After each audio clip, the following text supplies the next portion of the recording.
Sala into the outside wall. He's going to pass nearly 3 cars down that front straightaway, and he's going to get them all done with. What amazing. Lead to the inside goes Logan Cloudman is going to touch in. Pit press. Saves it. What a save. Looks to the outside as Trunkgate goes off. De Jong into second place. Going for the switchback. Oh, pinpoint driving. It's howling down to the inside. Trying this contact though. Slide left of the racetrack. Chris Renner drives it back down underneath, and he takes that second spot right back. Joker goes to Garrett Lowe. Garrett Lowe should take victory with all that contact. He's going to try and make the move around the outside the parabolica. That's not going to work, but he's going to try and get the cut back here. Get the run out the parabolica. That's beautifully done there. Michael Schumacher, there's a little bit of door banging as well.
The most realistic online racing sim ever made. This is iRacing. Detailed laser scan tracks, fully dynamic real world cars, and over 50 series to choose from. 6 online world championships offering over $100,000 in annual prizes. This is the original esport racing game. This is iRacing.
live from Daytona International Speedway. This is the Low Budget TV Cardiac Grand National Series. My God, that's a mouthful. As we are here for round 1 in the Xfinity cars. Reigning champion Bob Lacovara, hoping he can get a good start here tonight and hoping we can have a fantastic race here. We've got 22 cars at least taking the green here tonight, so it's going to be a big field. Well, big enough field anyway. Anyway, my name is Sam Cooper Bennett, and joining me in the booth, as always, is my good buddy, Mr. Scott Bridson. Scott, it's a new series for you, so pretty sure you're excited for this one. Yes, sir. Busting my cherry tonight here with Pasky. Looking forward to seeing what these guys can bring to the table tonight, starting a new season. Old Bob Lacovara, I'm familiar with him. He's the defending champion here. Good to see him over here, and I'm anxious to see if he can go out there and get off to a good start here and defending his championship tonight. But all in all, Sam, good to be here with you and looking forward to broadcasting this race here in a new league with you, to me. Absolutely, and let's just go through our series sponsor here. This series is sponsored by Low Budget TV. If you want to watch good racing on Facebook or on YouTube or on their own website, then go to Low Budget TV. They'll get you sorted out. And tonight's sponsor of the race is good old Slam Cake Vapes. If you want anything, any juices for your vape, then go to buyslamcakevapes.com. They will get you sorted out. They will get you some nice juices for your vape. But meanwhile, we are here for round 1 of the Pasky's, well, not the Pasky's Cardiac Race Series, but this is the Low Budget TV Cardiac Grand National Series. Yeah, I'll get that shortened at some point in the season, but this is the first race, and yeah, let's get right into it, shall we? We are going to go straight to qualifying now as the checker flag is out for the practice session, and we are going to go straight into it and see how these guys get on in the first qualifying session of the new season, Scott. Well, don't look now, Sammy, but somebody snuck into the broadcast. We're going to have to talk to security about that. Oh, yeah, look, it's that guy. What's up, Tony? Hi, kids. Do you like violence? Not really. Sure do. Good. I'm British. We go to the right place. I'm British. We don't like violence. Fair enough. I'm American. We do. You violent bastard. Anyway, let's go straight into it, shall we? We're going to go straight to qualifying right now as Tony, didn't speak to you, obviously. You've just come into the booth. Excited for the new season. Bob Lacovara defending his championship here tonight. What are your thoughts going into tonight's race? I could not be any happier. Yeah, it's going to be an exciting one, so to speak. Real excited about the new partnership with Low Budget TV on this one. You know, some of the best real-world racing action being brought to the masses by the boys at Low Budget TV. So, got to send a big thank you to those guys for coming on board for this one. Yeah, and we've got a stack fill for this one tonight. Let's go to one of our debutants here tonight, Mr. Jeff Hollingsworth, well known to us at Top Fuel Racing. Usually an IndyCar guy, but we're seeing him out in the full-fended stuff tonight. Well, recently we've been seeing a lot of full-fendered guys dabble in the open wheel stuff. It's going to be real interesting to see how some of the open wheel guys, no offense, Scott, but how some of the open wheel guys adapt to having fenders on the car. Because I'll tell you right now, this is not Days of Thunder, guys. I can promise you that this ain't Hollingsworth's first rodeo in a stock car at Daytona. He's run many stock car races. That's where I met Hollingsworth, running stock car over there at IWCR. He's run trucks, B-Series, A-car, everything. So, I mean, he's definitely got the experience. So, I wouldn't be surprised at all if Hollingsworth walked away with this win tonight. But any of these guys, as you know, here at Daytona, can win this thing. This is one of those tracks where everybody shows up's got a shot to win. Yeah, meanwhile, Hoot Baker putting the first lap down, and he goes straight to the top of the board in the 82 machine. 50.171, that's nearly 0.2 of a second ahead of Doug Thompson. Hoot Baker coming straight out the traps here tonight. Good to see Hoot having a good solid run. You know, is not normally known as a good qualifier, so for him to be putting up a time like that, it's really good to see. We've had a couple late arrivers here. Hunter King and Greg Napier just getting in the room. I don't know if we'll see those guys take a time or not. Neither one of them got any practice in, so they may just decide to start in the back. Now, as John Jenkins goes straight to the top of the board in the number 25. And John Jenkins, we've seen from the Truck Series, no slouch. He's always up there near the front, or thereabouts near the front. So look for him to really put his name in the hat for a victory tonight. Reigning Truck Series champion Chris Bouchard on track in his Schwartz Diesels number 28. A very sharp looking car, if I say so myself. Second quick by 1/100,000th of a second. Yeah, and John Napier going third place as well. Wow, good time for him. Jeff Hollingsworth shoots up to fourth place. Good time for him. Am I reading one of those names right? What? Is that our very own Tex Perry in the show? It is, and we've got we've he's got in there. Yeah, we've got a lot of Major League Esports guys in there. Hunter King's in here. Doug Thompson is here too. And you know how Daytona and Talladega are, man. It's like turning on the lights in the kitchen. They all come out of the woodwork. Hashtag not wrong. Reigning champion Bob Lacovara just slotting his number 5 car into 7th place there. Not where he wants to be in the early running, but we know Bob, he likes to sit in the mid to the back of the pack and just slowly work his way forward. So kind of run about where he wants to be. Kyle Gilbert just popping up into 6th place there in the 227. We've got lots of times coming in now. 17 drivers taking time so far here tonight. One of those drivers, Joe Morganti, in the LBTV number 53, just starting his actual flyer right now. Actually, this is his second lap. He's right, but his first lap, he was still getting up to speed. He was way up by the wall on that first lap. Now he's right down, hugging that yellow line like it's his firstborn child. Absolutely, as you see him there in the low budget TV number 53. And don't go anywhere later. We will have a commercial from those guys later, as obviously they are the title sponsor of this series. And also, don't forget, this race is sponsored by Slam Cake Vapes. If you want if you want a juice for your vape, then don't forget to go to buy Slam. Go to Slam Cake Vapes. Yeah, spit it out, Sam. You can find them on buyslamcakevapes.com, and they do ship worldwide, ladies and gentlemen. What he Thank said. you, Tony. What he said.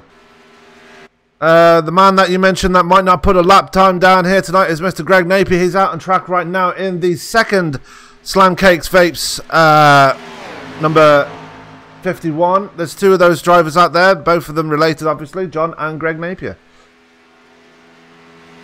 Yeah, Napier's one of the 6 guys that haven't taken time yet. We got 6 minutes left here in qualifying. And you got Bradley Allison, Greg Napier, Michael Warren, Tex Perry, Hunter King, and Chad Witt yet to take a time. 24 total hot rods here tonight, so good size field here at Daytona as we get this new season kicked off. Well, here's the thing. If they don't start their outlap now, they're probably not going to get the flyer in. Because you figure you're talking a minute to get the car up to speed, and then what pole time is a 49-second lap. If they get out there right now, they'll still have time. They need to boogie. Yeah, that's what I'm saying. They've got to start rolling now to be able to get the true flyer in, because as we all know, on a plate track, you're talking a lap and a half easy just to get the car wound up to maximum velocity. As Greg Napier just puts in a time only good enough for 18th place here. So not setting like the time boards, but again, Greg Napier is another one that just likes to sit at the back and slowly work his way forward. Had a good run going on Monday night until the inevitable oops happened, Tony. Yeah, that was one of the things that we started noticing. It didn't take very long for drivers to start stepping on their own junk on Monday nights. And it was a larger field, and hopefully tonight we're going to see a lot more control by a lot more drivers. Absolutely. As I've just noticed on Greg's car, the Bofa logo is upside down, so get that fixed for Phoenix, guys. He just jumped the 10th. Yeah, great time as Napier just suicides into turn 1 wall.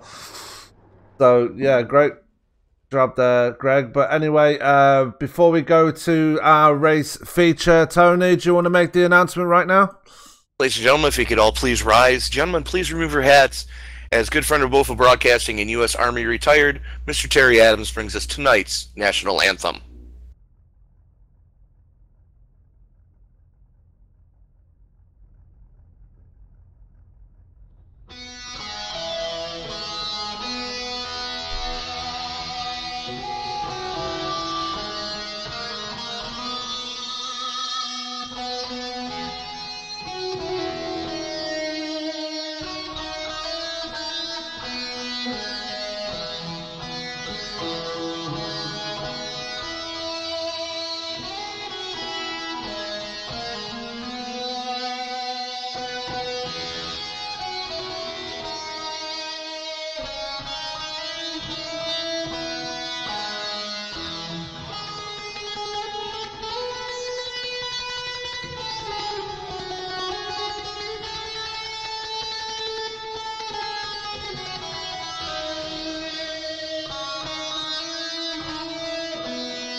As you join us here live from Daytona, big thanks going out to our very own Mr. Terry Adams for providing tonight's national anthem as the checker flag is out on qualifying. I can talk tonight, I do promise you, not having problems with my vocabulary.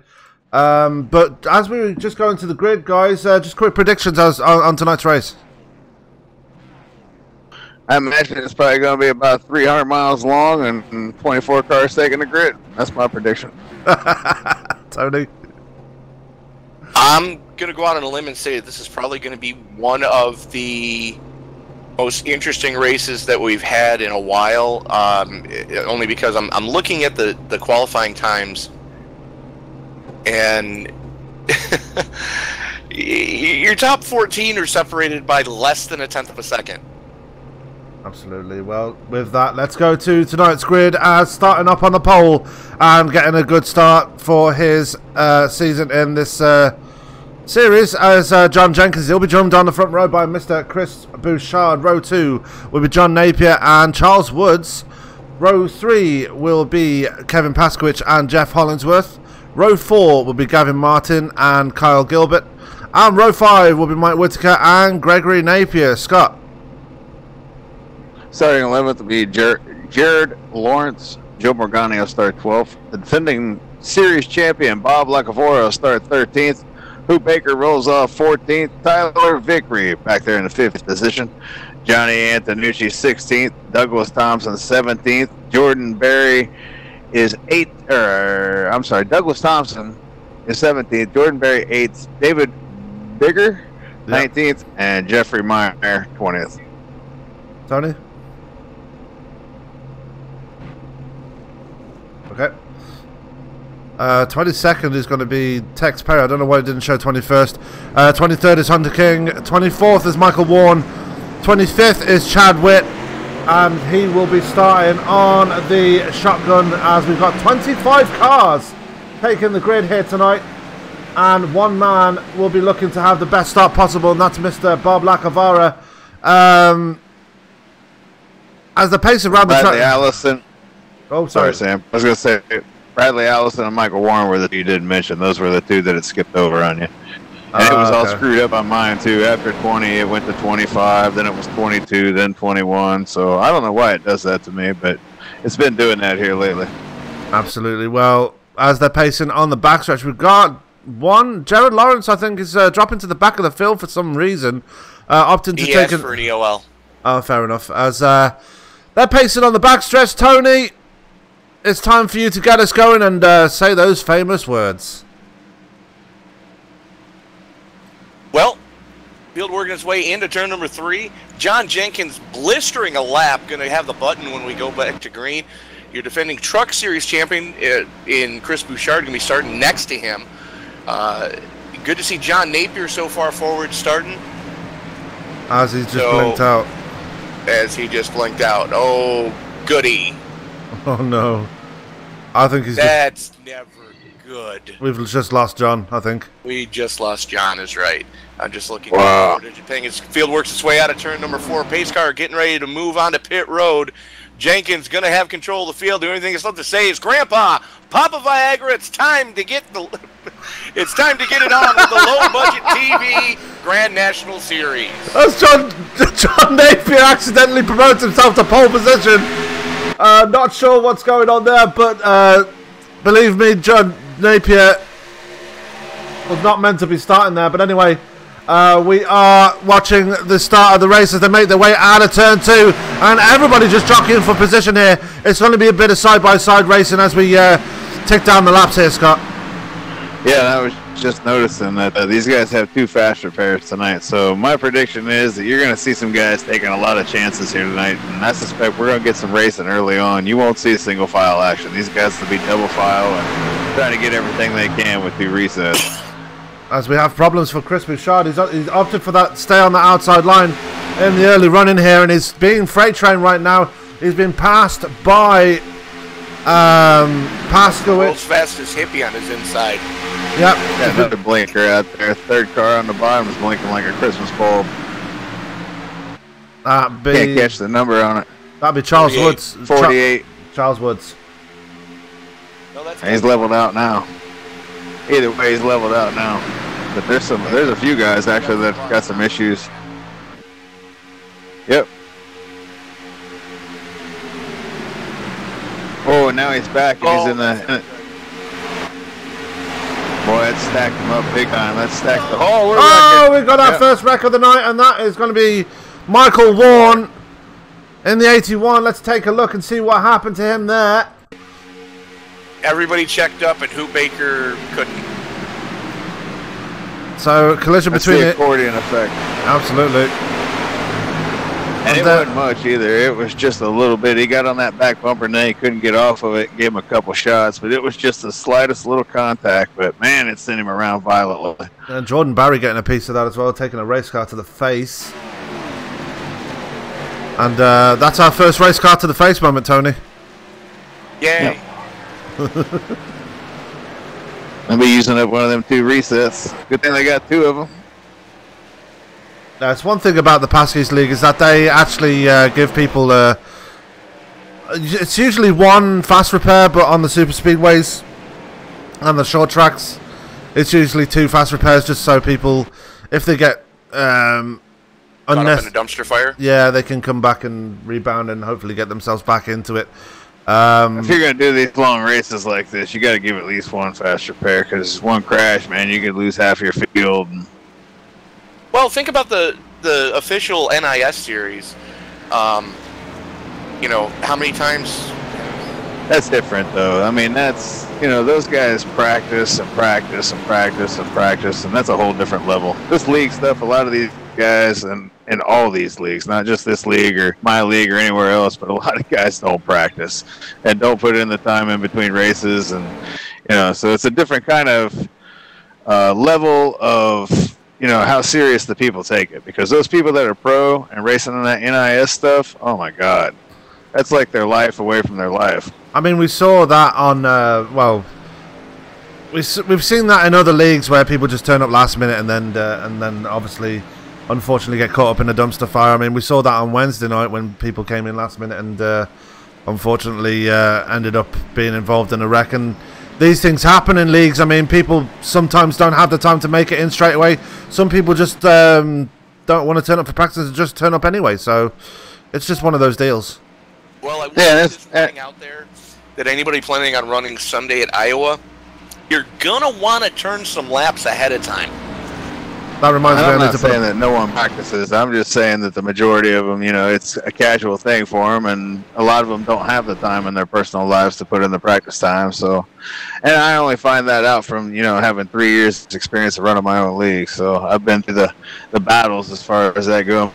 People want me to throw people out and left, right, and all this other stuff. So want me to get rid of the resets and everything else. So. Oh, the riggers have been a league owner, right? Yeah. I like the reset though for the long races because it keeps people around and it keeps you guys, you know, talking in the broadcast booth because it keeps cars out on the track. You're not wrong. But yeah, anybody looking to run the Bofa Indy Classic League on Sunday night this week, you're gonna want to turn some laps at Iowa. It's not your traditional open wheel Indy style setup. You're gonna have to be up on the wheel even in clean air. That reminds me, I need to put a practice up at some point before Sunday. Yeah, Sam. Tomorrow night, more than likely, because I'm not going to have time to do it tonight. Jeff Meir did not take the green. He's out. Oh, there he is. Yeah, it's just ATVO being a dick again. Thanks, ATVO. As John Napier is back out on track, and he didn't lose a lap either, so good for him. But hopefully we'll get the internet straightened out. On back, everybody has gone down pit road. Yeah. Apart from John Jenkins, Kevin Pasquich, Gavin Martin, Chris Bouchard, Carl Gilbert, Gregory Napier, Bob Lacovara, Joe Morganti, Hoot Baker didn't take it down pit road despite the collision. Doug Thompson stayed out, Hunter King stayed out, and Jordan Barry, despite his collision, stayed out as well. As we are one to green. Scott, I believe it's your turn to get us going now. Alrighty, hopefully we'll go a little longer this time under green flag conditions once we get going. Had a little bit of a hiccup there. You can get your had a blinker and Scott Brinson, Tampa, Florida. He'll about to owe you 812. Love it. Better hurry up and send it soon. I won't be here much longer. He's not wrong.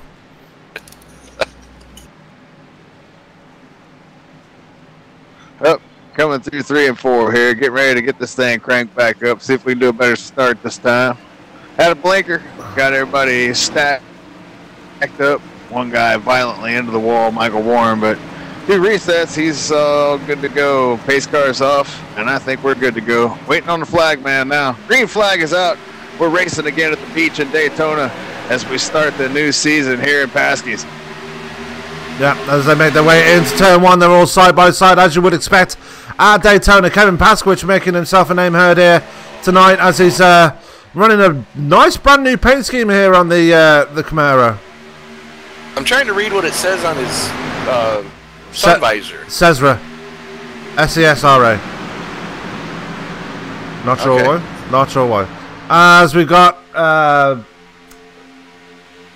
we still got someone blinking out violently there. With 3Y. Yeah, that's not what you want to see.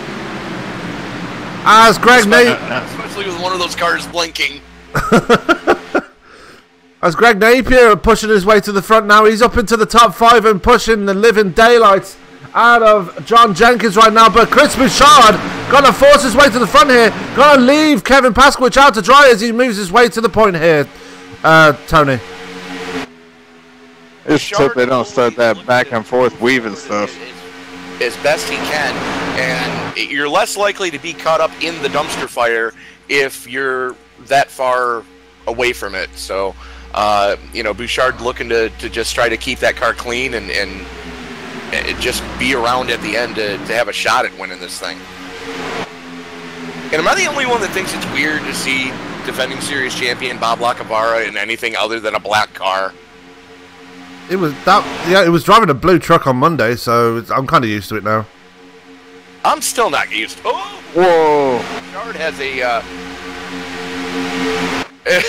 Bouchard has a flavor of your fire suit changing moment there for coming through the tri-oval.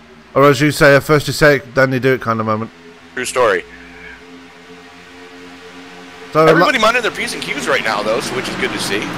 Yeah, as everybody's struggling. Obviously, in the draft, they can't keep it in a straight line it's going to be wound, like going up and down the track like it is.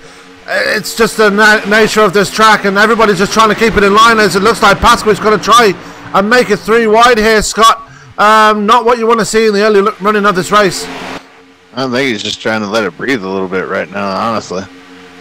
I mean, he ain't going anywhere up there, but at the same time, they're doing a lot of weaving real early in this race, doing that lane change and weaving back and forth. That's just going to lead to a horrendous crash. And Pasky is about to get hung out to dry on that high line as newcomer to the league, Gavin Martin, luckily lets him back in. Yeah, Gavin Martin, one of the newcomers to the league, as we got someone pulling onto the apron and dropping backwards. Can't see who that is. Jordan Berry. No. That was Hunter King that fell to the back. That is Hunter King. Apparently Hunter King saw something he didn't like and wants to get as far away from that dumpster fire as he can. I can't say I blame him. That's probably everything that's going on in the front. Yeah, they're a bit chippy out there. Hard up there right now. We're on lap 10. Well, one thing I've noticed with the latest physics update to the B car as we're running tonight, if you go to bump draft somebody and you don't have that lineup dead nut perfect, at least one of you is going around. Yeah, as Gavin Martin blinks out again. Seen it a couple of times. Yeah. Gavin Martin blinks out again and scares the living daylights out of Bob Lacovara, who has to back off. Can't back off too much though, as he's got Hoot Baker right behind him, and Joe Morganti right in his inside has moved up to 7th place now. And Morganti does this quite often. It starts in the mid-pack and slowly moves his way forward. We've seen that from Greg Napier already. Napier up into the top 5, sitting in 4th place. It's sitting pretty nicely there, as well as he's anchored to that bottom line right now. Yeah, and just trying to look through the field to see who the biggest mover of the race is. Douglas Thompson's moved up 8 spots from 17th to 9th. But the one do him one better, Chad Witt, has moved up 9 spots from 24th to 15th. So Witt is on the move, as is Douglas Thompson right now. As Hunter King has lost the pack now. Not sure what's going on there. As I believe, yeah, Hunter King has just completely fallen away right now. I'm guessing that's what he wanted. Just wanted to get some clean air and hope for a caution. We've got a lot of people getting a bit out of shape in the mid-pack there. Jordan Barry getting a bit on the getting the wheel on the orange, yellow line. Not where you want to be, especially as that yellow line likes to kill people. Yeah, no, the line is not your friend. You definitely don't want to get down there. That'll disrupt car, and no telling what will happen then. You might save it, but you losing your momentum like that will probably stack them up again. You probably get run over, and good thing for the resets though in that sense. Absolutely. But so far, things are starting to level out a little bit here. As the 7 now dives to the bottom and takes the lead. We got a new leader. Yeah, that's Kevin Pasky, just moves his way to the front, just ducks in front of Chris Bouchard. And I think that's a bit of revenge there for Pasky after Chris Bouchard left him out to dry a few laps ago. Yeah, that's what I was saying. Things are starting to settle down up a little bit, man. It was crazy there for a few laps. They were racing like there were 3 to go, and we're just getting going here. So everybody's anxious. New season, I get it. So far, so good, though. Just that one incident with Michael Warren. Where's he at running? He is running. He is back there in 16th. Not bad after that violent crash that he had. Oh, we got somebody down on the apron there. Can't see the number. That's Bouchard. 28. Yeah, Bouchard. Yeah. Opted to drop to the back. 42 and the 85. Yeah, right above him. Almost get into each other there. Almost contact because of that. Everybody's going to live to tell the story, though. Wow. Yep. So Bouchard opted to fall to the back there and get himself into some clean air. And hardly surprising, everybody is getting very chippy up the front there, Tony, as Gavin Martin moves his way to the point now. It is. And I just had to make sure that I had my voice control set on race control, as I'm unofficially the eye in the sky tonight. Oh, okay. And Pasky, hopefully it goes better than it did the last time at the end of it. But, yeah, these guys are... He was supposed to laugh, but he didn't. This hard this early, to be honest with you. Absolutely, but Pasky falling backwards. Gavin Martin now at the point. He's got Kyle Gilbert right behind him and pushing the living daylights out. John Jenkins has been there the whole time, has not let his position slip away, more or less. He's kept the pace with everybody else, and he's got Greg Napier right behind him. As let's take a look at another driver we've not spoken of much yet, as Tyler Vickery running there in the number 4 car. Usually see him in the number 24. Interesting. And guys, I just noticed we suffered our first casualty already. John Napier finally fell through. He's already 7 laps down. Likely we probably won't see him come back in.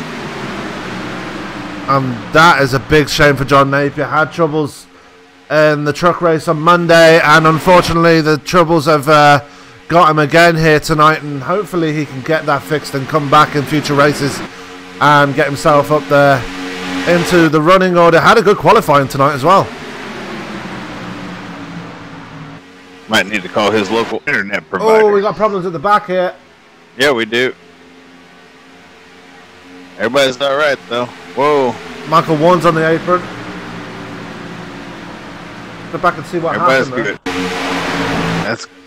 That's gonna make some guys lose the pack there, but I'm sure we'll get a caution at some point, so we're not gonna go the whole way. Oh, it was Michael Warren that was actually the cause of that. Got a bit unsettled coming out of going into turns 1 and 2, and dropped to the bottom of the track and nearly took a bunch of cars with him. He's okay now, back up to speed again, but he's a long way back now. And that's created some separation between the front pack and the mid pack. Yeah, but like I said, we'll get a caution at some point. We're not going to go all the way to the end of the race. So those guys will be all right. They might be in a good area right now, actually.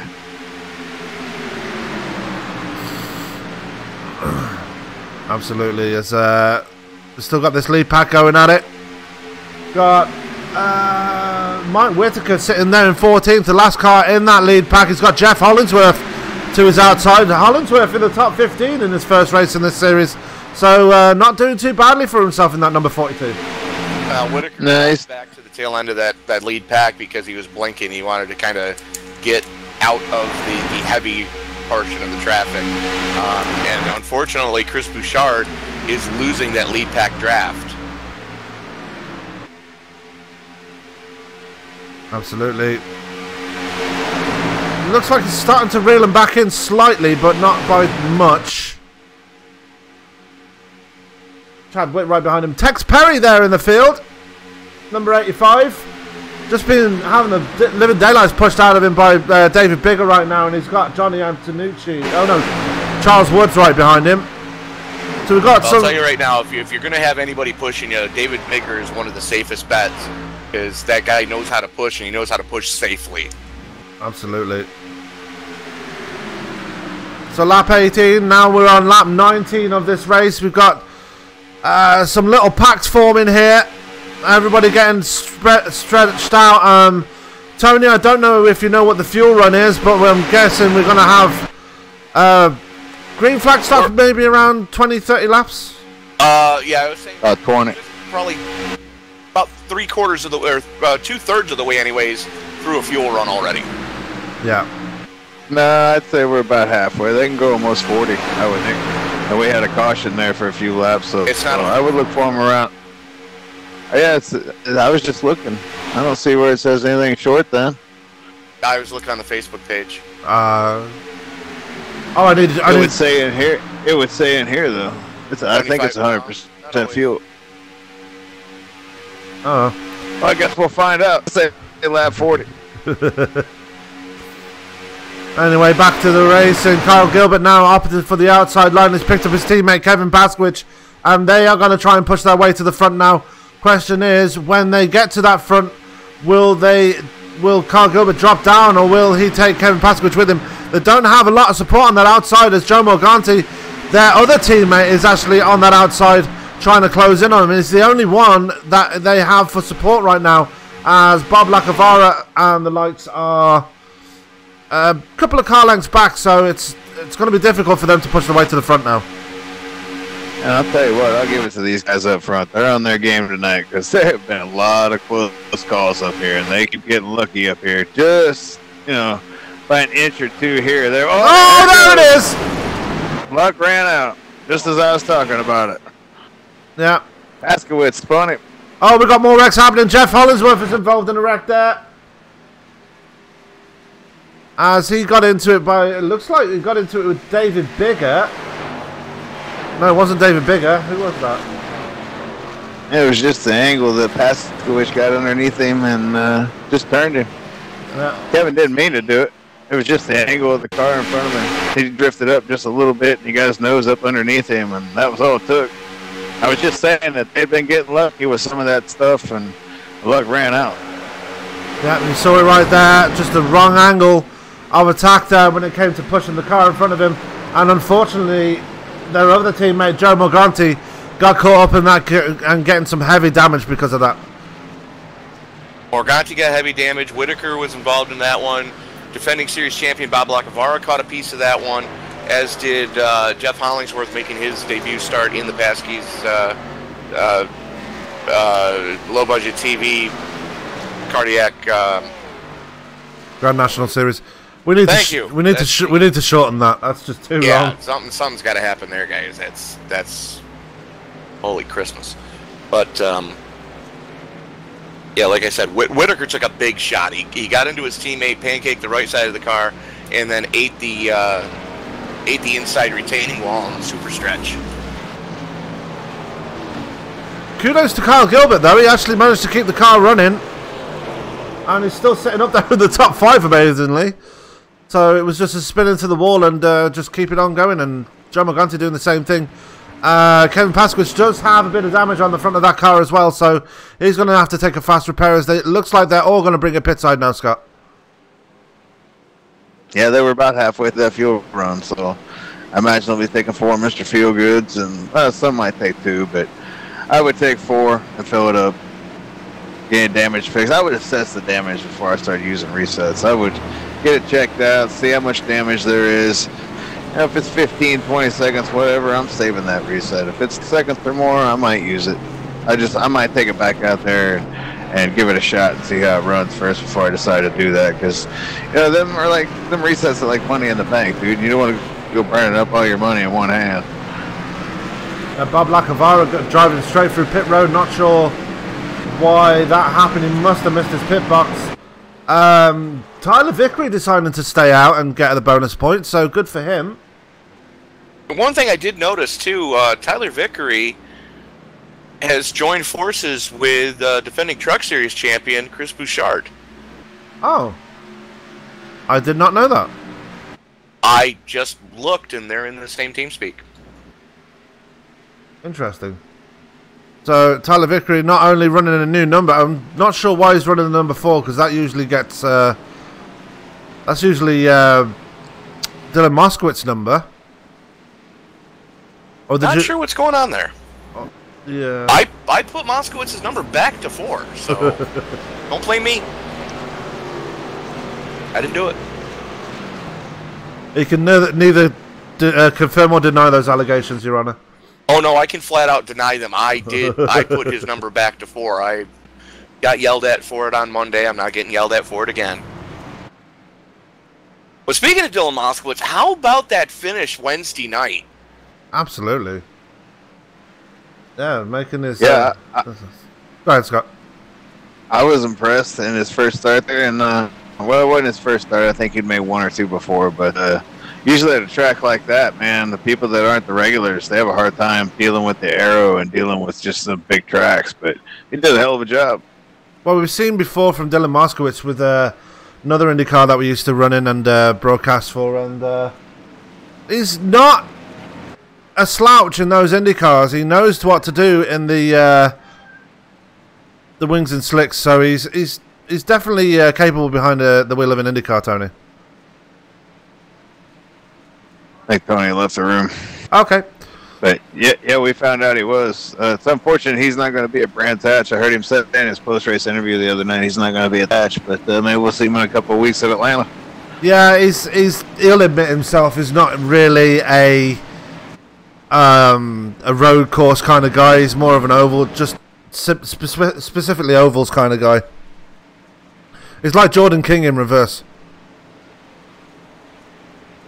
Because Jordan King only runs road courses. I'll get familiarized with that as we go along. Yeah. Jordan King is a real life IndyCar driver. He only runs for. I think he runs. He's just joined Rahal. I know he is. Yeah. He's just joined Rahal, which is an interesting move. I didn't realize he just did the roadside though. I could have sworn I seen him in a couple oval races, but apparently not. No, he's going to be making Jordan King. Going to be making his own. He's never running an oval before in IndyCar. He's running in Indy Lights, never an IndyCar. He's going to be making his oval debut. That's where I saw him. Yeah, he's going to be making his oval debut on the crown jewel itself, the Indy 500, driving for Rahal Letterman. What could possibly? Nice. Everything. That's Scott Dixon. Hashtag not wrong. He didn't know he was going to get a flight departure that day. Yeah. I'll tell you what, man. His post-crash interview is one of the OGest racing interviews I've ever seen in my life. Dude just flew through the air at God knows how fast, 180 mile an hour at least. You know, he lost some of that velocity when he got it up in the air, but still going at least 180 mile an hour. Crashes into concrete right behind his head. Car looks like it should have killed anybody in it. Gets out, comes out of the infield care center with a big old smile on his face like nothing ever happened. And that's the thing though. He had that big of a crash. A crash like that 30 years ago would have killed a guy, and he just walked away with it with a big smile with a big smile on his face. And I think it was the day before, or a couple days before, he got robbed. They went to one of the local, I think it was a Taco Bell or something, and they got robbed at knife point. And then that happened to him a couple days later. So it was a hell of a week for Scott Dixon. Yeah. As back to this race, as lights are off on the pace car. We've been chatting away, and I didn't realise it. Good old Indianapolis, man. Let me tell you. I'm going to try and make it to that next race. I swear. So shady neighborhoods in that town. I've heard. Anyway, we're waiting for the pace car to make that hard, well, the lazy left turn, as we like to call it at Daytona. There he goes, off into pit road. The field is in control of Tyler Vickery. Let's see what he can do here as we're back on the green. As John Jenkins goes with him and Ashley makes the pass on the outside. Tyler Vickery very slow on the restart. And that's the difference between old tyres and new tyres, Tony. Yeah. Safe bet. Safe bet that Tyler did spin the tires there. Mike Whitaker was saying before we got going here that he was possibly damaged and wasn't sure if he was gonna be able to get up to speed. But so far, so good. We're gonna see how this thing handles in the draft, I guess. Yeah. As John Jenkins moves down to the bottom of the track and leaves Kyle Gilbert out to dry. I'm just wondering, guys, when are we going to see that outside line come into play? Because we've seen it a couple of times, but we're not really seeing some major pushes to the front right now yet. I'm thinking sometime around lap 115. When it gets organized. It hasn't been very organized tonight. A couple times there were guys that were able to get to the front and pull down in front of the leader, but for the most part, it's not been organized. As you see right now, we're 3 wide. Kyle Gilbert taking the high line and opted to fall to the back there. That's left Joe Morganti all on his own on that high side. But here comes Jared Lawrence as well in the number 27, sorry. And he's bringing Chris Bouchard with him? No, Bouchard's on the bottom line. I apologise. He's bringing Jordan Barry with him, and he's also bringing Charles Woods. That's the one. And if he's going to run the 61, I got to do a paint scheme for that young man. So Charles Woods, if you're listening to the broadcast after this, just reach out to Tony Trapasso. He will sort you out a paint scheme if you need one. I just need to get the template for the Camaro. I have it. I'll send it to you. Thank you. As we've got Hoot Baker running up in the top 10 as well now. So good run for him so far. I don't want to say any more than that because I'm already receiving enough hate mail as it is. You'll jinx the hell out of him right now. Yeah. Don't jinx him. No help behind him. I got enough people wanting to kick me in the mummy and daddy button right now. Well, you do realize that just before you come over for Dirt Week, Hoot's only going to be about 2 hours away. Yeah, he lives in Virginia, so yeah, I can understand that. Yeah. Everybody getting really chippy on that high line right now.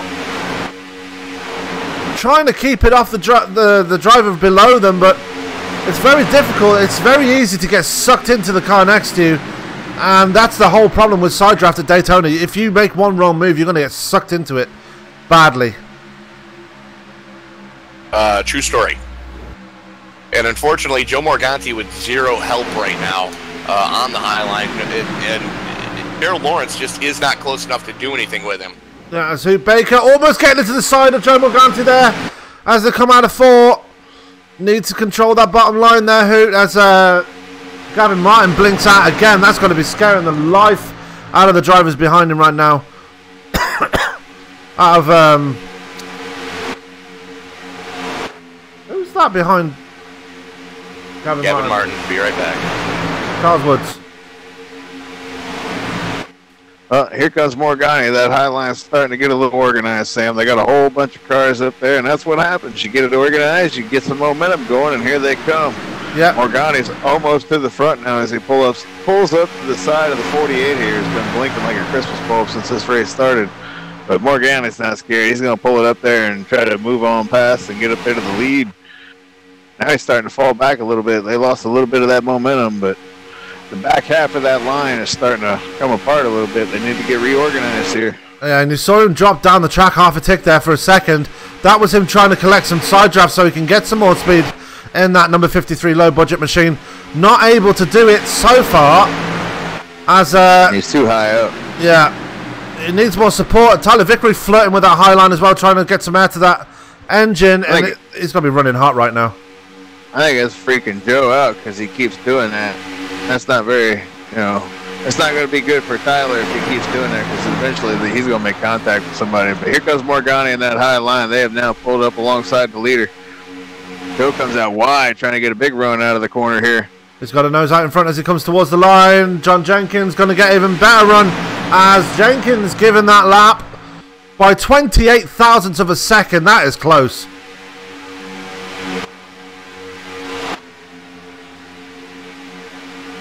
Still side by side as they come through 1 and 2. I'm just wondering, are we going to keep it side by side throughout the whole race, or are they going to drop down and try and maybe see some single file racing? As Gavin Martin blinking again. Yeah, hopefully that doesn't cause a problem like we saw earlier with Napier where he caused that first caution. Not at all. As Doug Thompson, he must be absolutely petrified behind that 48 right now. That's what I was telling you. This is the direct result for those 2 cautions. Oh! If they didn't, or resets, I mean, if they didn't have any resets, you wouldn't see this kind of racing. If they had 1 reset, you still might not see it. But with 2, that gives them permission to go out there and race side by side. Yeah.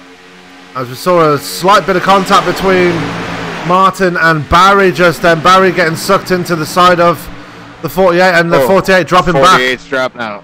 Yeah, he's dropping back. I think he's been instructed by race control to drop back because of the blinking. Yeah, it's constant. Yeah, it's a constant thing, so it's a good idea. Here's Morgani. He's got a nose ahead, but he's been losing the momentum coming through the corner here. He might make it to the line this time and get this lap. He wants that bonus point. Nope. Needs more help than he's got. Yeah, 45 thousandths of a second the gap between those two now, so bigger than the gap, slightly bigger than before. Joe Morganti's not getting the run he wants out of turn 4, and now he's falling back again as Tyler Vickery gets the nose out in second place, and here comes Doug Thompson as well. He's on the inside getting a run, but Joe needs more help. He's got 6 cars behind him, but it does not seem enough right now. That could be mentally taxing too, man. That constant back and forth. You think you're going to get there, you think you're going to get there, and then you fall 2 cars back, now 3 cars back. It's going to wear on a driver after so many times. Joe Morganti just told Gerald Lawrence, knock the back bumper off my car if you have to, just push. So that's what he needs. He's probably dented his throttle pedal right now by how hard he's got that thing pushing the floor. And that's what I mean also by the driver's emotions being affected by the back and forth. So he's getting fired up. So, yep. He's got to keep it in check right now. There's a long way to go. We're on lap 35 of 120. Not even a third of the way through the race. So I know he wants the lead, but it's really not that important right now. Yeah, Tyler Vickery needs to be careful because he was trying to give John Jenkins a push there, but didn't have the whole bumper there. And we don't want to see a situation happen the same as what happened between Paskowicz and Gilbert. Speaking of Paskowicz, he's running back there in P11. And he's got Vickery on the line. Yeah. Sorry, Sam. He's got Gilbert right behind him, just running behind Charles Woods right now. And they're getting very wavy on that high side still. They just can't seem to get it settled down in the pack there. Oh. Tyler Vickery's done a hell of a job pushing. He looks like a drunk on a Saturday night with all the weaving he's doing, but he has done a hell of a job of keeping the 25 out front. Well, they've been talking back and forth in sim that Tyler's trying to breathe that engine, which is why he's going to the left to try to stay off of Joe Morganti. Yeah, probably a good idea. Absolutely, as we're still seeing side-by-side racing action here live at Daytona. We have 23 cars left in the race. Johnny Antonucci has put his car on the hauler. Not sure why, but unfortunately his night is done, as it looks like Tyler Vickery actually managed to get a car length over Joe Morganti, but here he comes again on that outside line. Gets a nose out in front, but it's not going to be enough for him. He's got more help behind him, but it's just not coming to him right now.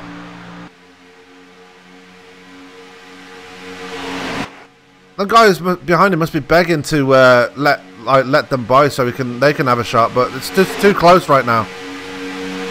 Johnny Antonucci with connection issues, so he's not put it on the hauler, but he has put it on pit road to try to fix those connection issues. Okay. So Gavin Martin, not the only one, or Joe Morganti, John Napier, not the only ones with connection issues tonight. I've got a couple of drivers with connection issues, as it seems. Whitaker had the blinkies early too. That's very rare for him. Very rare. Well, it's going to become not rarer for me, as I just found out tonight that I have a hard drive going south. Oh, not again. That sucks. As Morganti with a good run off at turn number 4, drag race to the line, not going to be able to get it done on that lap as Jenkins continues to hold the lead. Yeah.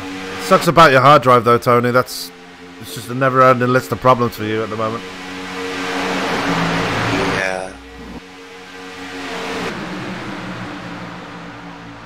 As we've got to be thinking, Tyler Vickery's got to be thinking about pit road very soon. He's 35 laps on those tyres. And the fuel must be really ticking down as well right now, so... Tyler, yeah, he's getting short. He's getting real close here in the next couple laps. He'll have to be coming to pit road. I'd say in the next 3 or 4 laps, actually. He might have saved a little bit, though. He's been riding behind the leader this whole time. So, but yeah, big check up there. That's going to give Morganti the lead. Will he pull down? Here he comes. Yeah. He has done it. Morganti takes him. Persistence pays off, Sam. Absolutely. As Morganti takes over at the point now, as he's going to have John Jenkins pushing him now. And another one, John Jenkins, another good pusher in this league, so watch for him to do well as Jared Lawrence now takes over the point on the outside line. Question is, can he get a good enough push off Jordan Barry to make his way forward and make his way to the front? Jared Lawrence, we've not really seen much. I think he's one of the newest drivers in the league. I've not seen him much before. He got added after the truck recruitment race at Charlotte last week. Ah, that's where I recognize him from. But how about Joe Morganti putting the series-sponsored house car, a low-budget TV, up on the point? Absolutely. Way to make the sponsor feel special, Joe.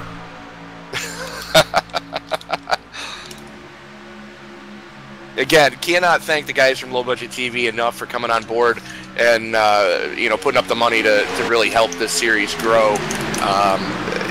Those guys, it's a great group of guys over there at Low Budget TV, and do need to remind everybody to take a look at their YouTube page when you get a chance after tonight's broadcast. Feel free to take a look over there.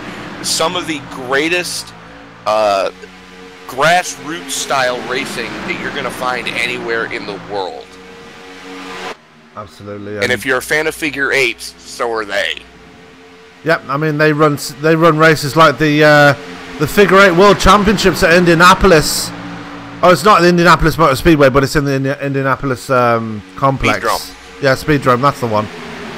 And that's where they had the Figure 8 World Championships. They had that back in September, I believe, or August, somewhere around there. And I'm not 100% certain. I want to say it was around Labor Day weekend, I believe. Yeah, so that one was affected by rain, but they were dedicated. They stayed with it and managed to get the race broadcasted in the end. And that's the thing about Low Budget TV. They're like us. They're very dedicated when it comes to broadcasting races. Don't start laughing. No, these guys. I'm listening to what these guys are saying in sim, and they're cracking jokes. That's how much fun these guys are having right now, and it's great to see, everybody just having fun, and it's a real nice change of pace over what we have sometimes seen in some of the events that we've had in the most recent past. Yep. Oh, Greg Napier giving Hoot Baker a big shove there going across the line. Everybody's all right. Yeah. He's just going to drop. Well, he's still trying to get her woed down. You need to stay off that line. The line is not your friend, guys. Greg Napier got a bit out of shape coming out of turn 4 and unfortunately went down the track, and Hoot Baker was there. Hoot Baker having to back out of it, and he's all the way back in P20th now, and unfortunately has lost the draft of the main pack. Going to be on the back foot from this point onwards here. And Hoot Baker with a lot of damage on that 82 as well. That was from the collision he had with Michael Warren earlier on. So. No, he used his fast repair for that one. Oh, did he? Okay. Yeah, so Greg actually did collect the right front fender of Hoot's car. I think Greg's got damage himself as he's being freight trained right now. Still sticking with Paskowicz though, so can't be too much damage on that number 51. Meanwhile, back in the front. Went way up near the wall that time. Almost got into the wall. Yeah. Let's see Hoot Baker in the background there. Completely lost the draft now. As Gavin Martin and Jeffrey Meyer have all completely lost the draft. Gavin Martin and Jeffrey Meyer having a nice little race to themselves right now. Oh, contact between the 4 and the 53 there. Slight contact, but whoo, boy, that was close. Yeah. Not what you want to see between two former teammates anyway. As Tyler Vickery... going to pull down. Yeah, Vickery going to move to the bottom of the track and take over the lead here, so... Even on old tyres... Joe almost come up, got in the back of him there. Tyler lost a little bit of momentum there, and Joe almost come up and did to him what we saw earlier. Paskowicz due to, I can't remember which car he did it to, but almost the same deal there. Yeah, as Morganti goes straight to the outside line to try and take that lead back, but as Jared Lawrence in the wall! Yep, he's good. He's off the wall. Nobody got into him. We stay green. And he's going to be another one that's going to lose the pack here after making a huge mistake there on that outside line. Meanwhile, back at the front, we've still got this battle for the lead going on. Morganti back on the outside line to try and take that lead back. He's got Jordan Barry pushing him right now, and he's got the nose out in front towards... As they go through the corner, not got too much of a run though. As... there it goes. What goes? Tyler Vickery getting the blinkies as well now.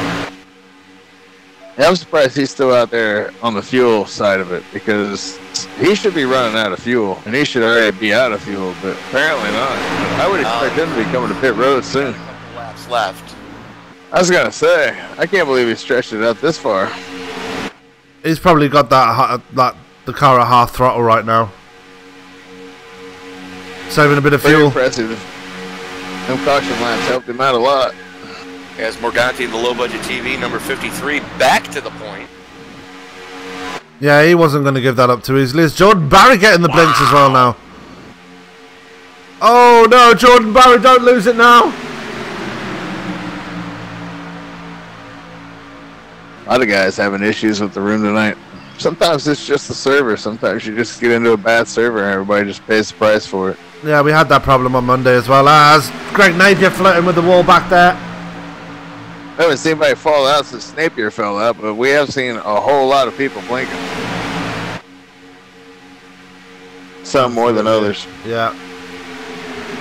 As Bob Lacovara, the reigning champion, we're just going to check in with him. He's running in 16th right now.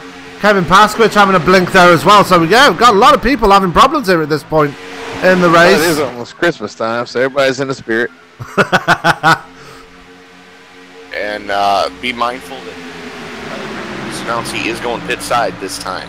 Right on. Hopefully he doesn't get run over here. Should be able to get out of everybody's way, though. Actually, Joe's going to pull up here. Well, the run down to pit road is quite big, so... I don't know if Joe meant to do that, but he just pushed everybody 3 wide here. Well, that made everything interesting for Vickery here. Yeah, he needs to drop down now, and hopefully he can get the lead back here. He's the only one. He's a lonely brother coming to pit road. As he gets into pit road safely there. Meanwhile, back in the pack there, Joe Morganti able to hold on to the lead despite that 3 wide moment. He's bringing Doug Thompson with him as well, though. So Doug Thompson moving his way up to the 2nd spot. Chris Bouchard right behind them in the Schwartz Diesel's number 28. And Jordan Barry struggling on that outside line, it seems. And Will Tyler. Because the connection issue gave him phantom damage, so there's going to be some fun happenings there on that outside line if this continues. Well, Tyler's going to be out there running by himself for a little while, so he's just got to, mentally just keep it in check. We're going to get another caution at some point, but he won't be able to fall back into this group here because these guys aren't going to be pitting for a while, and he will have lost a ton of time on the track due to that. Well, they'll probably catch him by the time he gets to turn 3. Because he's just coming out of the pits now. That's what I say. He just needs to hold on. These guys are going to have to pit. Jordan Barry to the point. He's not far up the road. Yeah, as Jordan Barry moves to the point now. Got that push off John Jenkins. And I did say before, John Jenkins is one of the best pushers out there. And he's just proved that right now. Pushing Jordan Barry to the lead here. As Tyler Vickery needs to get out of it right now, as he's got the lead pack really bearing down on him right now. Well, he said he was going to stay as high as he could to try to stay out of their way. It's going to be interesting to see how this one plays out. He's good. He's out of everybody's way. He'll just blend in here at the tail end.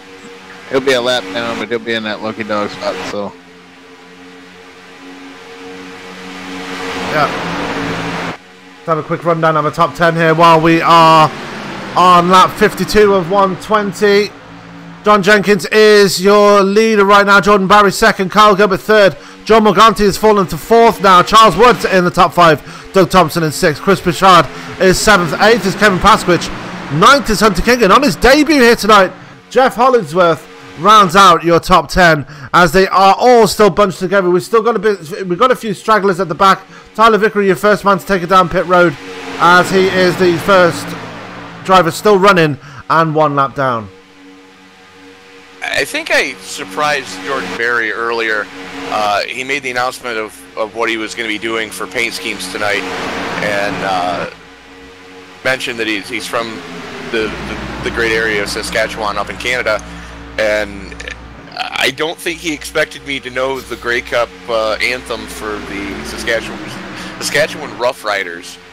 And when I said put on your green and show your rider pride, I think that kind of surprised him a little bit that somebody from down here knows about football up there.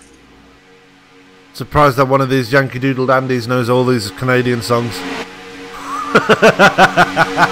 Hashtag not wrong. Yeah, as Kyle Gilbert now pushing his way to the front now. He's found his way up to 2nd place and is challenging on that outside of John Jenkins as they make their way through 1 and 2. Kyle Gilbert was involved in the 2nd caution here. Has finally found his way back to the point, almost at the point, as he's got Doug Thompson pushing him right now. Not Doug Thompson, Charles Woods, sorry.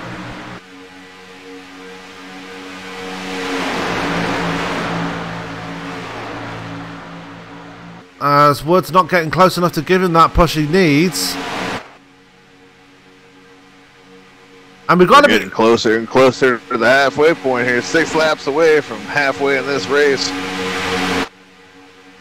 As we've got to be getting closer and closer to green flag pit stops as well, surely. Yeah, we are. That's going to be interesting as we're going to see a whole bunch of cars darting towards pit road at the same time. That's going to be interesting to see. I'd say we're within 5 to 7 laps, maybe 8 laps, somewhere in that window. Some of these guys go a little longer than others, but I'd say within the next 5 laps, I would look for these guys to come in. Well, with caution, Tyler Vickery did 43. Yeah. Yep, so that would be about 8 from here. So there are 33 laps on the fuel run now, so Figure sometime within the next 7 laps. Yeah. Because I don't see everybody going all 40, especially the guys that have been up in front and busting that hole in the air and using up all their fuel. Yeah. What another man on the move right now. Jeff Hollingsworth already up to P7 on that outside line, running right behind Kevin Paskwich. Hollingsworth did not take a fast repair when he got that damage earlier on. You can see the front hood is crinkled up a bit from that collision he had with Mike Whitaker. So, damage and all, Jeff Hollingsworth really making a name for himself right now. Man, Hollingsworth knows what he's doing. Like I said, man, he's a stock car veteran, so he knows them. They're like money in the bank, bro. So if you don't have to use them, don't use them. You may need them later. A little bit of damage may not slow you down, especially in this kind of race, man. You got to go out there and test it, see how it does. Whoa! Talking about damage, we almost saw some damage there. I know you want a side draft, but man, he wanted to sit in the passenger seat. Charles Woods there, almost getting into the side of Kyle Gilbert there. And Kyle Gilbert did make his way to the point there, so good to see him out in the front again as we see Kevin Paskwich just poke his nose out there. He is up into the top 5 as well now. So the guys that were at the front initially working their way back to the front again here, Tony. We don't call them the usual suspects for nothing. Absolutely. The one guy that I'm kind of surprised is hanging back as far as he is defending Truck Series champion Chris Bouchard, is currently being scored in 11th. Yeah, he was up as high as 3rd at one point. He's decided to drop back a bit and get a bit of air to that engine. He's in a bit of a sandwich. He's the meat in the sandwich between Doug Thompson and Greg Napier right now. Napier, another one. He was at the front for a good while. Made a big mistake in pit road during the last caution. That's why he's as far back as he is. And one man we've not really mentioned here tonight, Chad Witt. He's running in that lead pack as well. Not doing too bad for himself. He's just been passed for 10th place. No, he's for 10th place by Chris Bouchard. So Chad Witt silently stalking the field, as is Hunter King right now. Yeah, Chad Witt was the biggest mover of the race earlier. That makes him even a bigger mover now that he's up to 10th. Doing a hell of a job here tonight. One of the guys I do want to talk about that's running towards the back of that lead pack is Mr. Tex Perry, who is going to be running a special paint scheme tomorrow night in honor of the Marshall football team, which unfortunately lost its life in 1970 during this week. Oh. Well, that's cool of it. Yeah, problems for Greg Napier as he brushes the wall going through 3 and 4. He's got more damage on that. Number 51 is being freight trained. And there goes Tex Perry to his inside right now. But yeah, Tex Perry, he didn't make it to the final 4 for Homestead, but he's going to be running that paint scheme anyway in honor of the Marshall football team. Which is a pretty nice thing to do, if you ask me. Yeah, it is. I don't think I ever saw that movie. Is it Matthew McConaughey movie, I think? You can find the movie on Netflix called We Are Marshall. It kind of follows the school and the program of that school in the year following, or the things that took place following the tragic loss of the entire football squad in a plane crash as they were coming back from an away game. Why do all the best sports teams get lost in plane crashes? If you think about it, you got lost the Marshall team in a plane crash. Graham Hill died in a plane crash with his whole racing team. Manchester United Football Club, their team died in a plane crash. What the hell? Well, he had the Flying is dangerous. died in a bus crash. Yeah, true. The saddest one for me, obviously, was Graham Hill losing his life in a plane crash, but... Oh, Pasky almost losing it!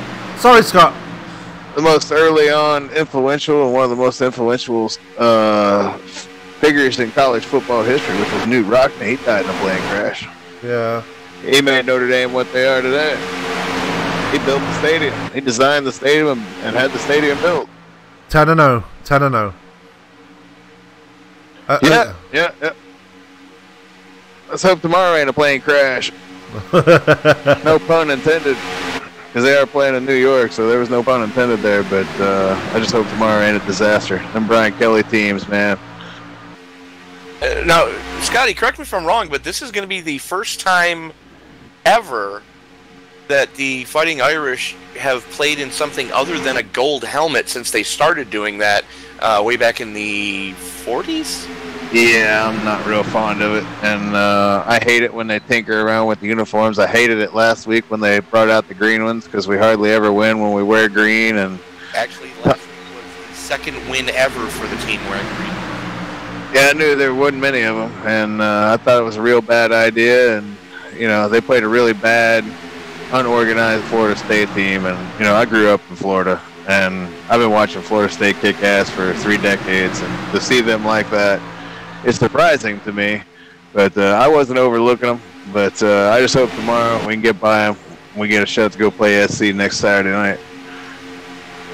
Back to the race, and everybody's getting really out of shape right now. Really jockeying for position. We're just watching Kevin Pasky here and Joe Morganti. They are... It looks like they're getting a bit frustrated there, especially Kevin Pasky. Getting frustrated for a while behind Charles Woods. Finally got by him after Charles Woods dropped to the bottom, but... It was like one bad move and he would have turned Woods into the rest of the pack. But Pasky managing to get it settled down as John Jenkins moves to the point, and Kevin Pasky now on that outside with Hunter King. Only Hunter King. Sam, I don't mean to interrupt, but we just received word that green flag stops are starting. Yeah, and they are. Hoot Baker, Jared Lawrence, and Jeffrey Meyer have already been down as well. Gavin Martin's been down pit road as well. So we've got a lot of cars bringing it down right now. John Barry, Morganti, Napier, Whitaker, Warren, all going pit side, as well as Hoot Baker. Yeah, Hoot Baker is back in pit road. Not sure what's going on there. Whitaker is in pit road as well. World's fastest hippie. As we're looking for the rest of the guys in this lead pack, as Pasky moves his way to the point now. And he's led 2 laps now, so he's already got the bonus point ready. Let's see who drops down this time round as they're coming through 3 and 4 now. From the sounds of it, it's going to be everybody else. Oh dear. As Pasky brings it down. No, not everybody. Look how I'm locking them up, man. Wow, that is good job. That's like everybody did a great job. That's like formation flying, that is. Good stuff. As Doug Thompson now takes over at the point, they're just putting a lap on Joe Morganti, who's coming out of pit road. Morganti's going to be in trouble because he's coming out of pit road all by his lonesome. Yeah. Yeah, he is. It's going to spread everybody out, this pit stop, so... Not going to be the big pack that we saw before. As they're just coming up on... This is why I always practice those green flag pit stops for every track. Because you never know when you're going to have to make them. And here they come. Who's going to bring it down this time? Everyone else brings it down. Bouchard's going to be the first driver to take over the lead in pit road. So that's going to be interesting for himself. Now we've got to focus on Hunter King, who's actually taken over the lead pack. The guys that pitted on the last lap, Hunter King wins the battle off pit road there.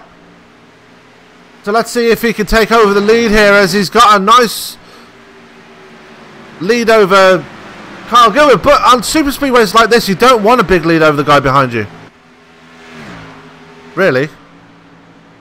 Well, if you get a far enough lead, he can't stay in your draft. Paskowicz right behind him. Yeah, as there goes Gilbert, and there goes Paskowicz. Gilbert going to try and take over the point here, and he does. He's got support from his teammate as they go into turn 1.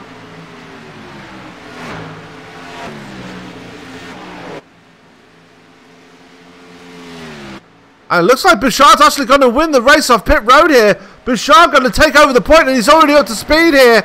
Question is, the problem is he's got no support. It's here comes Paskowicz and Gilbert to the outside, and they just fly by him. Well, they just fly by Thompson and Perry. Question is, are they going to get up to the back of Bouchard, who's already up to speed here? Now there goes the lap car of Hoop Baker, as makes it 3 wide. Hoop Baker's going to drop down and pick up Bouchard, it looks like. Or not. Nope. As Gilbert takes over at the point now. And the biggest winner out of all this is actually Hunter King, you know. Was running in the mid-pack before the pit stops came around, made this pit stop, and has suddenly found his way up to 3rd place. So, and Greg Napier's around! Problems with Greg Napier. He crashed on the infield though, so caution will not come out, but Greg Napier looks like he had help there. Let's take a look and see what happened. Yeah, Jordan Berry just apologized to him that he went to go bump draft him and got it wrong. And there you see it, just caught the left rear quarter panel of the 51, spun him around. Thankfully it was on the infield, so we won't see a caution here. And Napier is back up to speed, but he's right at the back of the pack now. Meanwhile, we have a pack forming again as Kyle Gilbert still holds on to lead. Hoop Baker playing spoiler here though on the outside. He's staying with this lead pack, albeit a lap down now, Scott. Yeah, and I'm impressed with how many of these guys have been able to stay with the lead. Like, I figured it would be far less cars than this, but good job to a lot of these guys making great green flag pit stops and being able to get back up here and compete in this lead group. Yeah, as Kyle Gilbert leads. I'm sure we'll lose a few more of those if we get another green flag pit stop. We'll lose probably about half of that. We'll be down to about 5 or 6 cars left in this pack. That Paskowicz at the point now after being pushed by John Jenkins. Now moves down to the bottom and hangs him out to dry. But Jenkins going to try and take over at the point here. He's being pushed by Chris Bouchard here on that outside. Got that nose out in front as they come out of turn 2. Got it right. Yeah, I did. Go me. Oh, we're 3 wide up here. Almost. Oh, they thought better of that. Yep. They were trying. Oh, the 82 up there wanting a lane and a half. Yeah. Hoop Baker, who was had that incident with Greg Napier earlier in the race, is the odd man out right here. He's 1 lap down. And he's sticking with this lead pack, and they're all trying to get their way around him. And you know what? It's actually good driving by Hoop Baker because, you know, if you're up to speed with the lead pack, you don't have to move out of the way, and he's proving that right now. He's able to stick with these guys, and they're just going to have to find their own way around him. Well, yeah, no, one thing that we are hearing, Sam, is some of the times that these guys are getting a little squirrely. As the caution's out. The wreck. That'll bunch them all back up.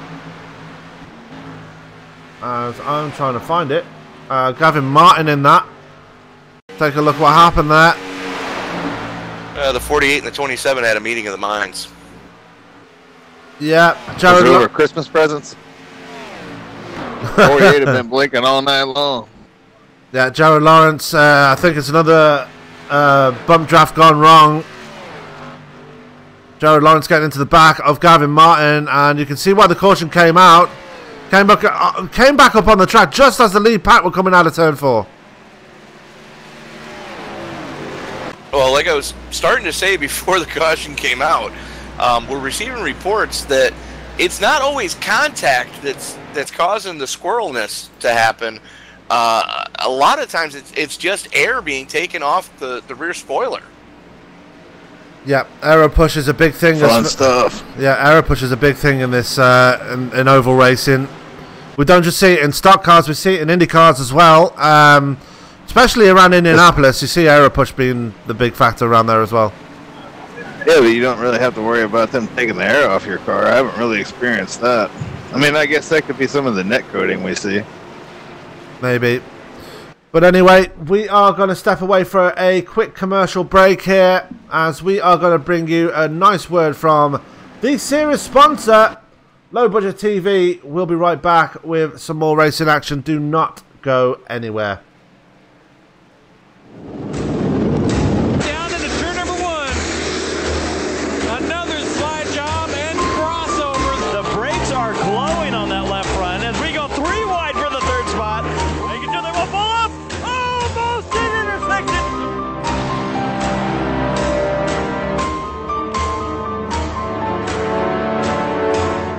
Almost pushing each other into the intersection and around.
The most realistic online racing sim ever made.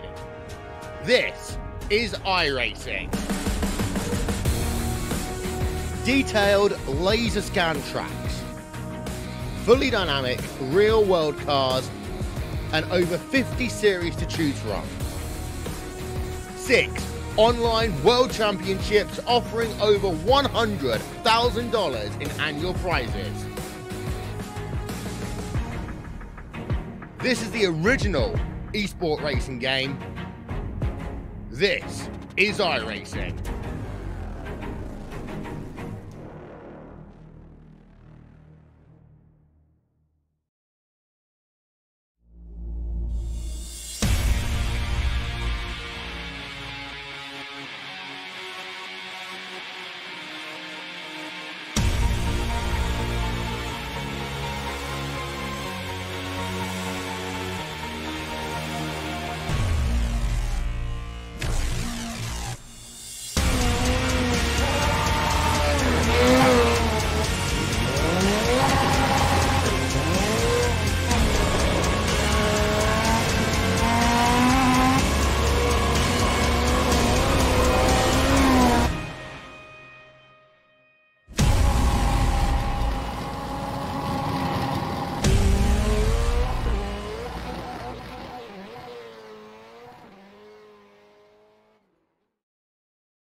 Hits him again now. Ray Alfala into the outside wall. He's going to pass nearly 3 cars down that front straightaway, and he's going to get them all done with. What amazing Race lead to the inside goes Logan Cloudman is going to touch in.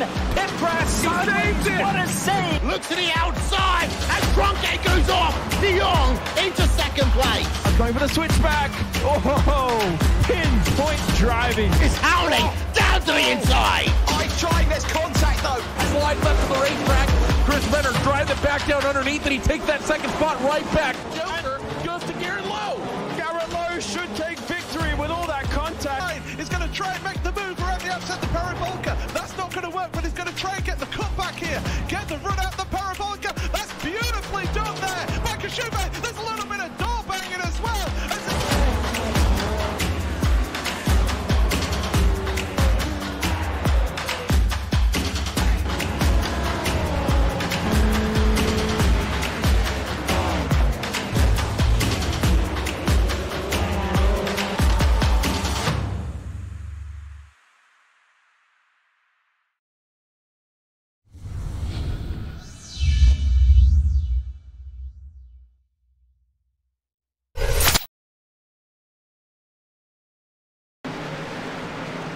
And you join us live here back at Daytona for round 1 of the LBTV Cardiac Grand National Series. See, I shortened it there.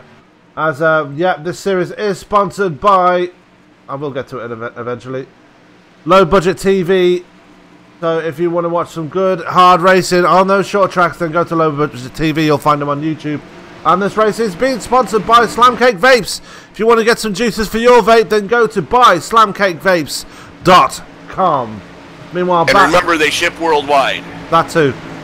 Anyway, back to the racing action as we have Kevin Pasky on the point here and opting for the outside line here. Opted for the outside line, and he did not pit under that last caution. Everybody else did. Yeah, pace car is about to make that hard left, well, slow to left turn. As there he goes, fades away into pit road. Field is in control of Kevin Pasky as we are about to go to green here again on lap 76 of 120. And with 50 laps to go here, it's a game on for everybody here at this point. Very much so, as Pasky drops down to pick up Doug Thompson. Thompson immediately moves to the high side, gets a little bit of draft off of Pasky. Now Pasky has defending Truck Series champion Chris Bouchard all over his back bumper. Hopefully those two can work together and play nice to continue to move that inside line forward. Oh, we got the 01, or is it the 81? I can't tell what number that is. Somebody got shuffled out, yeah. Somebody got shuffled out. That was Michael Warren getting shuffled out there. And one thing I would like to point out, if you take a look at that outside line, that's Doug Thompson and Tex Perry working that outside line with Mike Whitaker.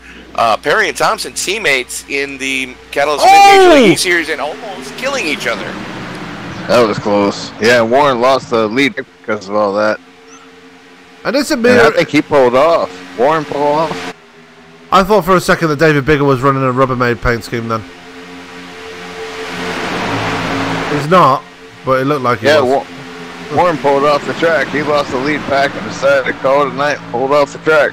Oh, wow. Yep. So put it behind the wall. Michael Warren calling it a night. Gregory Napier's put it on the hauler as well. No, he lost connection. Again? Oh. He manually disconnected. Michael Warren just got a throughput. That sucks. Greg Napier voluntarily called it a night. So wasn't very happy about that being that incident that spun him out. So he decided to call it a night as Pasky has the point here as a car length over the outside line as they can't seem to get it figured out right now. As Chris Bouchard is now on the bottom line and pushing the living daylights out of the 7. And Morganti on that outside line as well. Yeah, still waiting to see that high line get a little better organized here. You see these first 3 cars there in a row, but then the next 4 are spaced out, and the next 4 behind them are spaced out. They got to get a little better organized, otherwise they're never going to be able to get anything working on that high side. Yeah, as Doug Thompson trying to get that side draft off Kevin Pasky. And again, Tex Perry trying to stay on that high side and nearly collected the right rear quarter panel off. There it is! There it goes! And he saves it! Wow. Oh no, yet. There's the stack up, and there's the big one. There it is. Whoop, there it is. Still no caution. I can't believe the caution hasn't come out. And there it is. I was going to say, how the hell is that not a caution? And that racing needs to work on that. Biggest loser from that, Mike Whitaker. And there it is. Oh! There are a lot of losers in that deal. Charles Woods came back up the track and planted the side of the 707. Series champion Bob Lacovara caught up in a big way, and Jordan Barry in that too. That sucks for those guys. And Joe Morganti got his back bumper caved in. Oh, he did say he wanted it knocked off. Yeah. Joe did say he wanted his back bumper knocked off, so he got what he asked for, really. Yeah, I think it's a little later than when he wanted it. I'm just giving him crap, as I always do. Ashley, looks like his back. And I'm just being a smart ass hacking you up. Ashley, it looks like Joe's backed into a freaking signpost. Ashley's back to... Old Joe. Yeah. He's got 2 resets. He'll be all right. I don't think he's had to use any tonight, so he should be good. Yeah, he's all right. Well, a lot of the drivers saying apparently they listened to our broadcast because more than one just said that they changed the flavor of their fire suit in that last melee. None more so than Doug Thompson, who was sideways for a second and managed to save it. That was got to be the save of the race, that one. I know it stacked everyone up behind him, but Doug Thompson able to survive that one. Yeah, I'll go with that. Yeah. Looks like everyone bringing a pit side. No, David Bigger going to stay out and collect a bonus point. Going to get that all-important bonus point, as we've seen in the past, that one bonus point can mean the matter of life or death in the final outcome of whether or not you make it into the playoffs. Every point matters. Yeah, Gavin Protect Martin. them like they're gold. Gavin Martin staying out, and he's not going to be very happy with the fact that David Bigger decided to stay out because that's cost him a wave around there. That's one thing that a lot of drivers are guilty of in many leagues is they don't treat the points as they should. That's one of the reasons why I'm no longer a driver, because the last time I chased points going into the final race at Daytona for the league that I was racing with, and you can ask the people I was living with at the time, I vomited 6 times that day just from nerves. Wow, yeah, maybe it's a little much for you. I love it. That's what drives me to keep coming back and keep running top fuel racing, chasing them points every week. Racing dudes like Sage and the Michael Jeans and the Chase Hudsons and all the other guys that have come along I've had to run. And that's why you're standing on the threshold of collecting your 3rd top fuel racing championship. It was the other night Damon was talking after the race that, he was trying to scare me in some of his moves and stuff. And I said, man, that ain't my first rodeo. I've seen all them moves before. I've had anybody and everybody do that shit to me for God knows how long. So we're either going to wreck or I'm going to stay in my lane. So, but I love hard racing. Hard racing is another reason why I come back. But yeah, man, chasing them points, it's all about chasing them points. Don't get me wrong. I enjoyed the competition. It's just my blood pressure was through the roof going into that final race.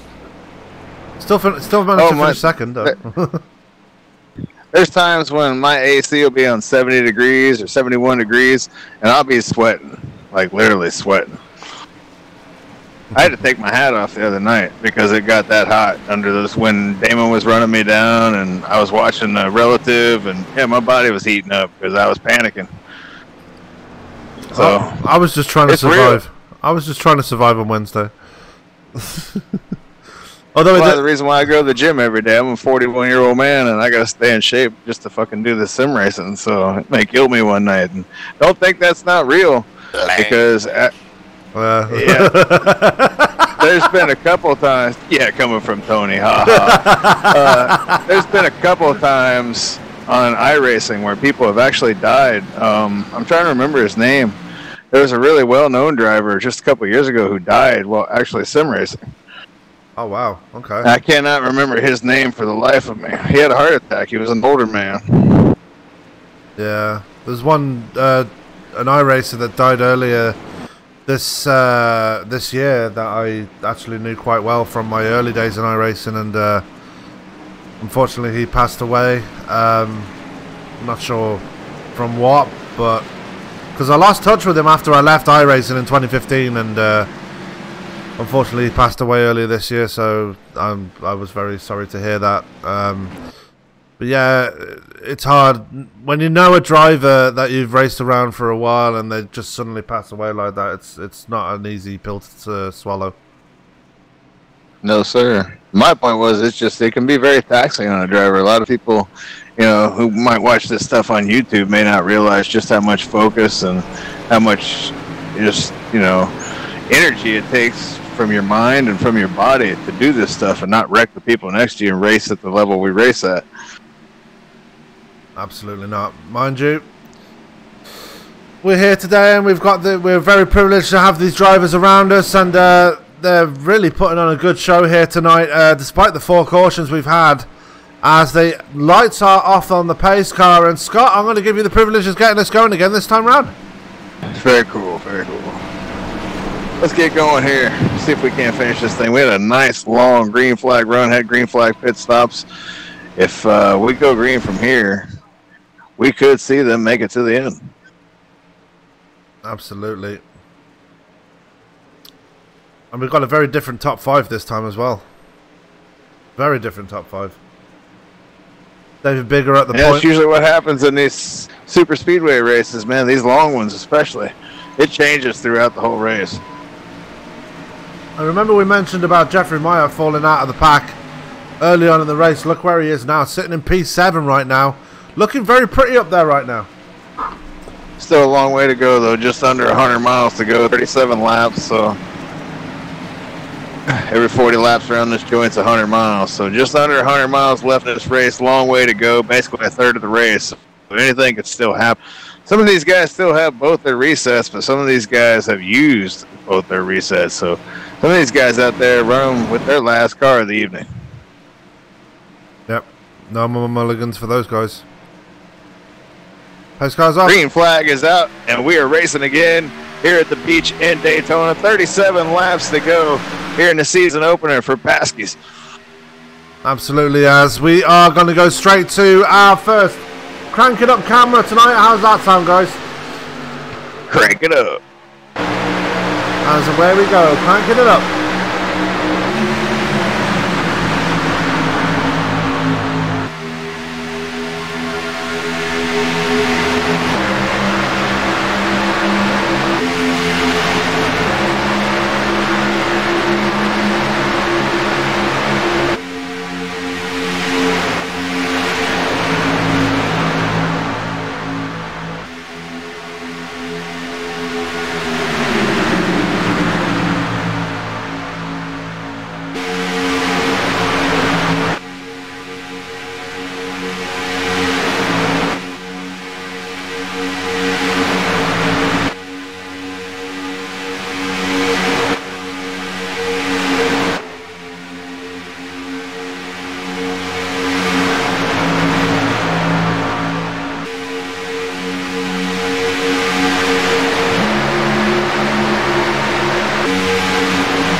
Oh no!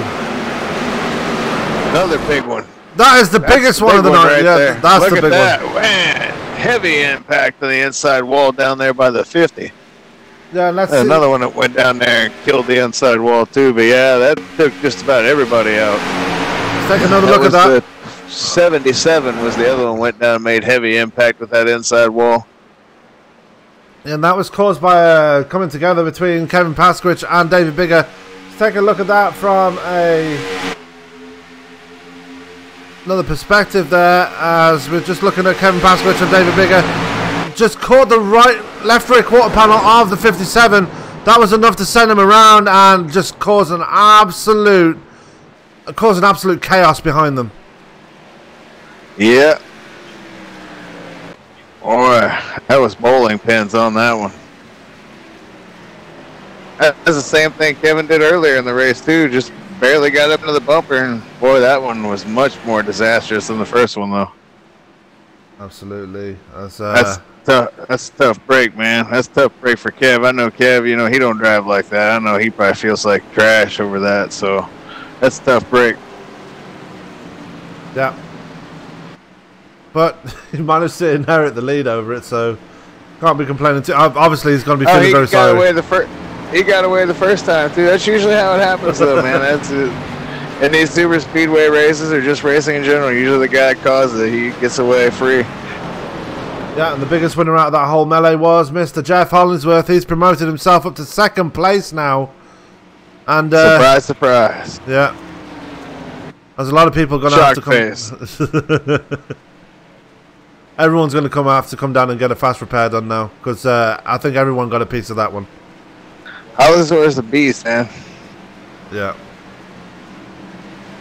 He's the real McCoy.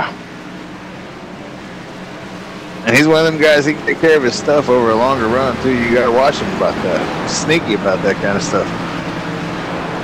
Silent assassin, as we like to call people like that. As John Jenkins overshoots his pit box. That'll cost you. I did that the other night. Yeah. I'm getting better at backing up, though, because I do it so much here lately. I'm getting better and better at getting it quickly into reverse and it not costing me too much time. It actually helped the other night. It put me in 3rd place on that last restart instead of being in 2nd, where I didn't want to be, or that 2nd to last restart when we went in and got tires. Yeah.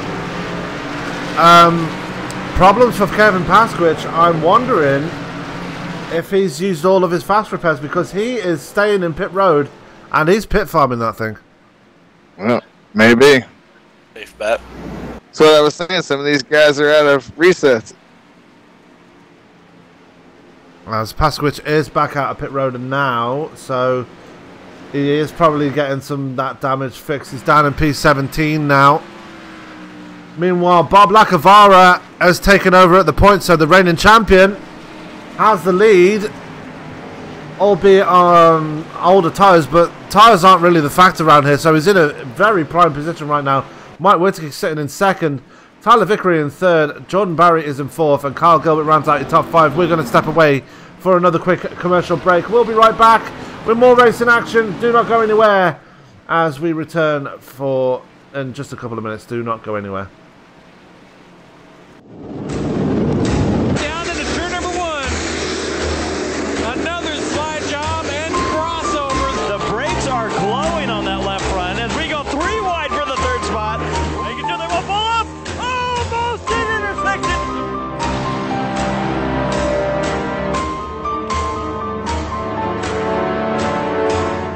Almost pushing each other into the intersection and around.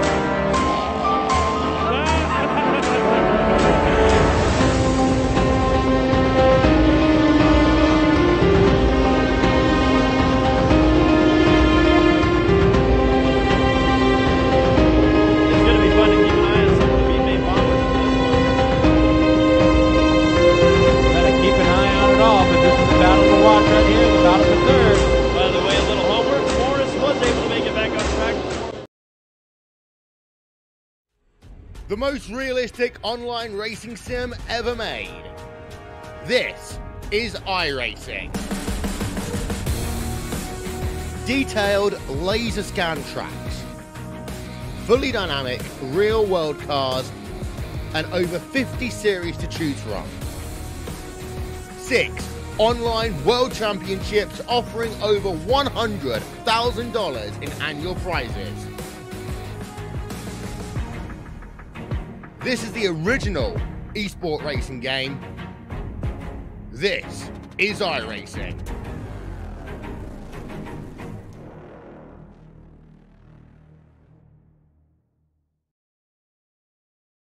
And he hits him again now. Ray Alfala into the outside wall. He's gonna pass nearly 3 cars down that front straightaway, and he's gonna get them all done with. What amazing! Race lead to the inside goes Logan Cloudman is gonna touch in. Pit press. saved it. What a save! Look to the outside as Cronkite goes off. De Jong into 2nd place. Going for the switchback. Oh, pinpoint driving. It's howling down to the inside. I tried, there's contact though. Slide left of the racetrack. Chris Renner drives it back down underneath, and he takes that 2nd spot right back. Joker goes to Garrett Lowe. Garrett Lowe should take victory with all that contact. He's going to try and make the move around the outside the parabolica. That's not going to work, but he's going to try and get the cutback here. Get the run out the parabolica. That's beautifully done there. Michael Schumacher, there's a little bit of door banging as well.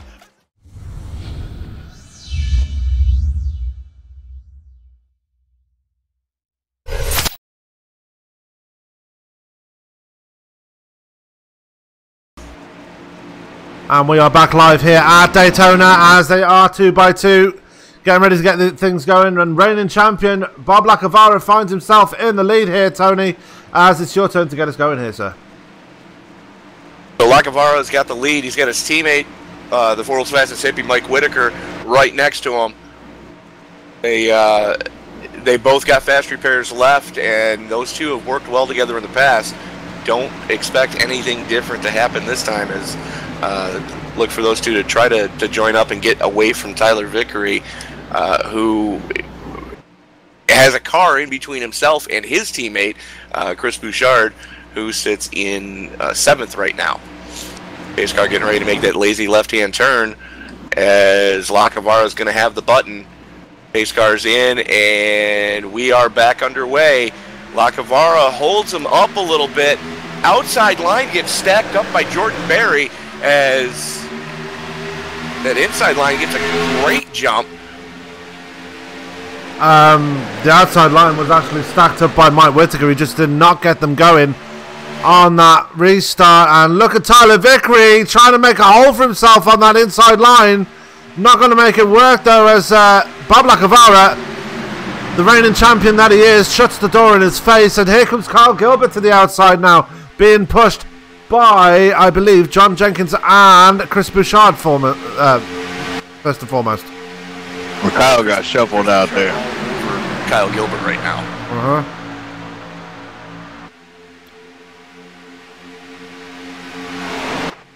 I'm loving that paint scheme on Bouchard's car, by the way.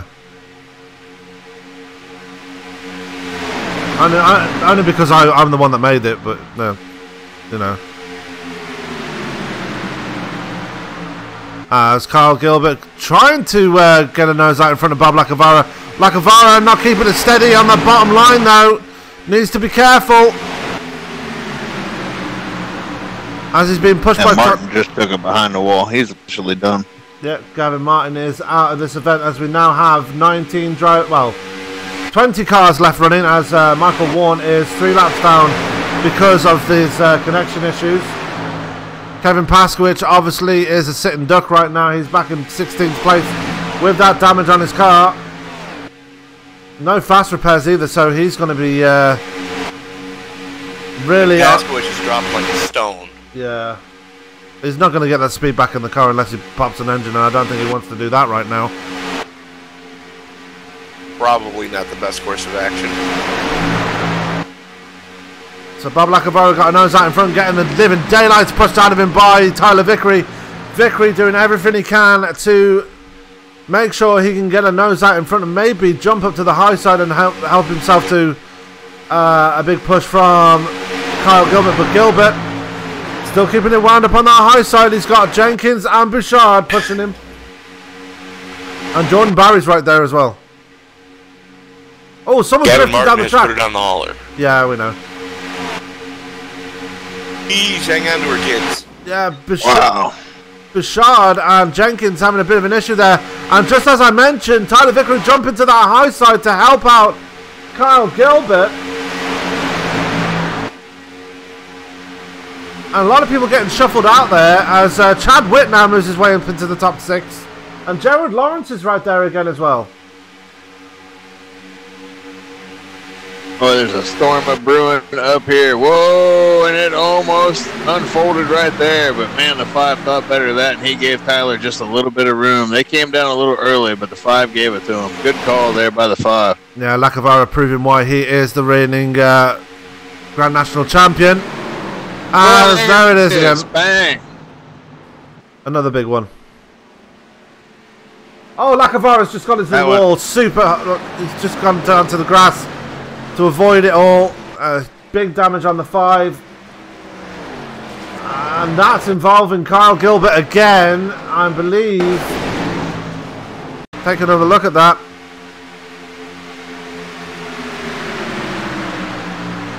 It looks like Tyler gave him the bumper, and that led to disaster.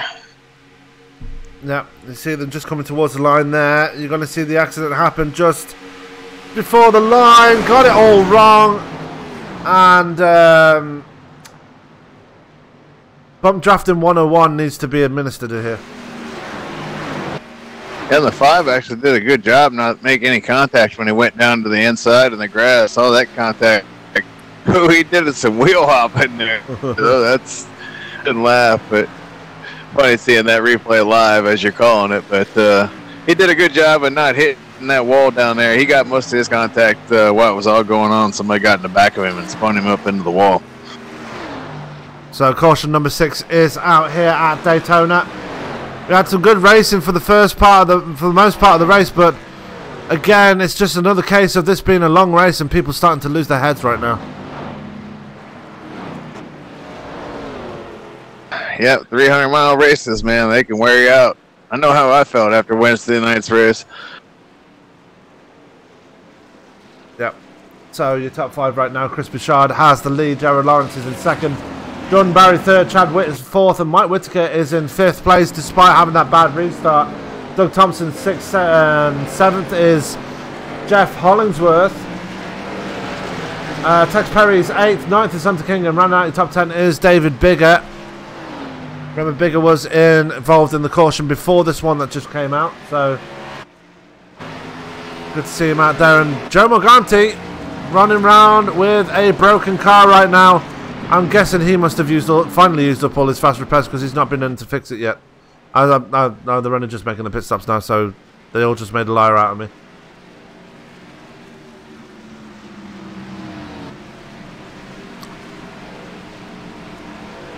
And you got to say,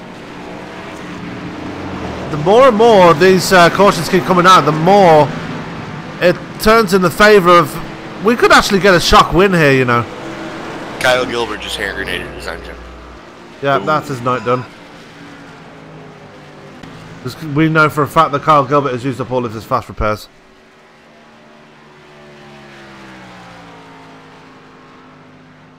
So, some big hitters involved in that one. Tyler Vickery only just managing to limp it back to pit road, and I think he's hand grenaded his engine as well. Good news is he's got a fast repair left. Yes, he does. As he just gets that right now.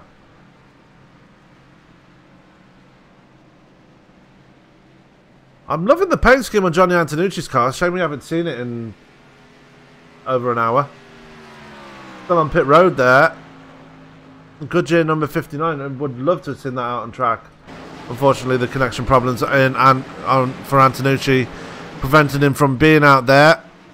Meanwhile, Chad Witt from the back to the front, or as you guys would say, from the outhouse to the penthouse, moving his way to the lead here, Tony.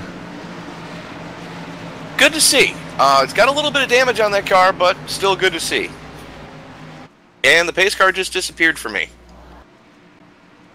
Oh dear. It's still there for me. That might just be your hard drive messing with you. Yeah. Chad Witt. I was experiencing all kinds of crazy stuff there in the final days of my previous solid state drive there a couple months ago. That's just it. I'm not running a solid state drive. Well, either way, it's going to mess with you. Oh, yeah. It's going to mess with the game, so things are going to disappear. You're going to see, I was seeing some weird screen combinations. I was explaining why I was seeing some of the stuff I was seeing. Well, on the plus side, with all this that's been going on, I was able to secure a display port to HDMI cable today, so I could get rid of that winky or whatever you want to call it deal where I had a USB adapter to SVGA for my second screen. So now both my monitors are run off of my my graphics card. Oh, is it working for you? So far, so good. That's good. So You're going to have to replace that hard drive, though. Oh, yeah. No, I'm aware of this. Might as well get an SSD. They're cheap now. Computer will be a whole lot faster. If it'll work on my motherboard. Yeah, check into it. There's another iron in the fire right now that I'm not at liberty to say, but things are in the works. Yep. Good deal. So Mike Whitaker inheriting the lead as Chad Witt takes a pit side. Doug Thompson sitting in second. A lot of damage on the nose of Thompson's car. And he's got his teammate Tex Perry right behind him. David Bigger finally burning his fast repair. Back into the top 4 after having that issue with Pasky earlier. Yep, as OTDO is giving me problems right now because it's showing Doug Thompson and Mike Whitaker as the joint leaders. Not sure why. Because they passed the line at the exact same time. That'll explain it. Yeah, official deficit at the line. 0.0000 seconds. According to Sim Racing apps. They got that accurate. Looks like I'm about to fall out, so I'll have to come back in here in a second. And Kyle Gilbert has put it on the hauler. Oh, it bounced up.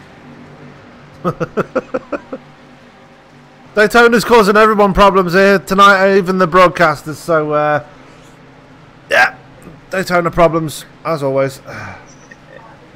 Yeah, I'm still having issues. The room's been unstable. Yeah, the whole new server farm has been unstable. What are you talking about? Yeah, it's really bad. Anyway, we're about to get them going again. The lights are off on the pace car. Mike Whitaker going to bring them back to the green. Doug Thompson will be on his outside. Tex Perry will be in third. David Bigger in fourth. Baker is in 5th place. I don't know where the hell he came from, but he's there anyway. Pace car's going to make that lazy left turn into pit road as we're going to get them going again with 21 laps remaining. Let's hope we can make it to the end under green. Get your hate mail coming as Baker going to Mike Whitaker going to bring back to the green. And back to green we do go as good restart there by Whitaker. And Tex Perry going with him. That's a great start there by the 85.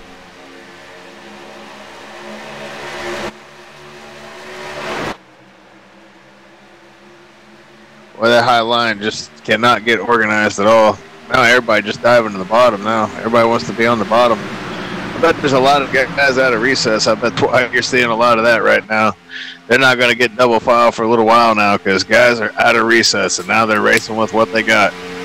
And that's what I was saying earlier, man. Giving them 2 resets just gave them permission to go out there and race as hard as they were. It made for a good broadcast, but now they got to get a lot more serious about it as we get down to these closing laps. 20 to go here at the stripe. Absolutely, as we've got Mike Whitaker in control of proceedings here. Tex Perry is in second on his debut here tonight, I will point out. So he's doing really well on his debut as he's got David Bigger pushing him right now. Tex Perry looking for a hole there through turns 1 and 2. Not going to make it work. As I just got the corner. No, I did get the corners right. Okay. I've always got to keep making sure Chris Bouchard is pushing the living daylights out of Doug Thompson right now. I'm not sure how well it's going to work for Bouchard considering the nose damage that Thompson has on the 13. Now Tyler's out there blinking like a Christmas bulb. It looks like Kevin Pasky has got his problems fixed because he's right up there with the lead pack as well now. I may be wondering if he had a fast repair in hand and he just didn't tell us. That's a possibility. Yeah. Is the car fixed? Yeah, it looks like it is. Yeah. Whoa, he may get some damage here in a minute here. Oh, there it is. There it is. Oh! Oh man, heavy impact, still wrecking. They saved it. No caution. We're still racing. What a save. All that banging off each other. We're still going here. And the top 6 have broken away. Pasky involved in his 3rd incident of the evening. Not a good night for the 7th. Manages to get away clean and green. Did not get any serious damage from that. Just a bit of scraping on the paintwork. Yeah, he still got a shot here after all that. Craziness. So Mike Whitaker still your leader here as Tex Perry still holding on to 2nd place. Doug Thompson amazingly still able to hold on to these guys despite being on his own on that outside pack. Outside line, sorry, as Chris Bouchard right behind David Bigger, and as we've already mentioned, Kevin Pasky, the last driver in this pack. A bit further back, Hunter King now leads the 2nd pack, and he's got Jared Lawrence and Tyler Vickery to his outside. They're desperate to get back up to the lead pack, but they're not going to do it right now as they are 3 seconds behind them. That really split them up. As there it goes. As Pasky into the wall by himself. Not sure what happened there. Trying to avoid it. That's not David Bigger up to the lead now. Everything's changing within the blink of an eye here. Perry got into the back of Whitaker. Got Whitaker onto the apron. Everybody checked up. Pasky bailed. And unfortunately got up into the marbles going into 3. Perry going to go to the outside line.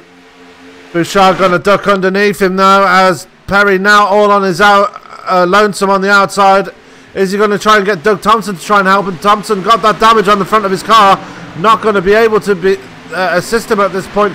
Pasky got some considerable damage after slamming the outside wall, trying to avoid the whole melee. He's fallen away from the pack now. Yeah, he's done. He finished that car off. Yeah, he's back there in P6 right now.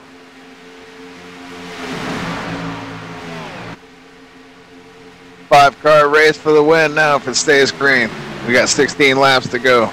Nobody's going to catch these 5. Well, with the field that's spread out as it is, I'm pretty sure we're going to stay green unless someone absolutely annihilates themselves. We could get a caution. They need a caution. Sam Cooper Bennett, Cork, Ireland, P.O. Box OU812. Yeah, as we've got problems for John Jenkins here. Jenkins is out of fuel. Or he's popped an engine. There's probably popped an engine. Yeah, because there's no sound coming from that engine whatsoever, that car whatsoever. Take a look there. Nope, he's got no. It was not too long ago, so he likely probably had damage and blew it up. Yeah, so the pole sitter is pretty much out of this now, as he's going to lose a lap because of that. As David Bigger still controlling the field here out in front, and Bouchard is up to second now. The Schwartz Diesel number 28 really throwing down the gauntlet now to David Bigger, saying let's see how long he can keep it out front right now.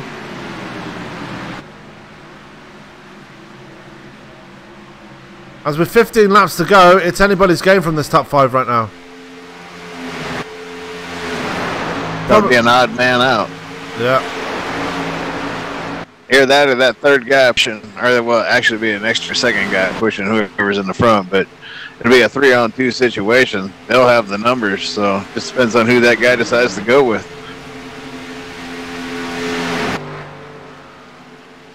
Yep, and we could get a caution too. It could bunch them all back up. You never know.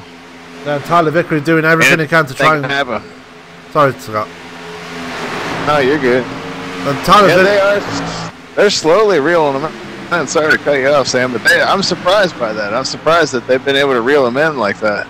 Well, Jeffrey Meyer is pushing the living daylights out of Tyler Vickery. And look how close it is now. They've caught the draft. Damn. And Vickery is going to sail on the outside line here. Look at that. Vickery's got one hell of a run going. Bouchard's going to jump. He pulled out. Yeah, he pulled out and blocked him. Oh, and this may cause the caution. Tyler had to get way out of it. He wasn't expecting it, but he should have been expecting it. Guys see that stuff coming. They pull out and block. Yeah, they don't want you to get that big, huge run and rocket on by. Yeah, they just got by Jeff Hollinsworth, who's got some serious front end damage. As Bouchard takes over at the point here now. Jeffrey Meyer picks up Tyler Vickery again to give him that push, and he's going to try and push it to the front now. The top 4 are all together now, and the pack is all back together. And they're going to try and get around Hoot Baker, who got that damage with the contact with Kevin Pasky, which is very close there. Going for the corner. That was close. A little closer than they wanted that to be. Yeah, that momentum for Tyler Vickery is fading now, it seems. Yeah, they can't get that run again like they had. Boy, that was a hell of a run, too. That was pretty impressive by them guys, but yeah, now they're not going to be able to get that kind of run now.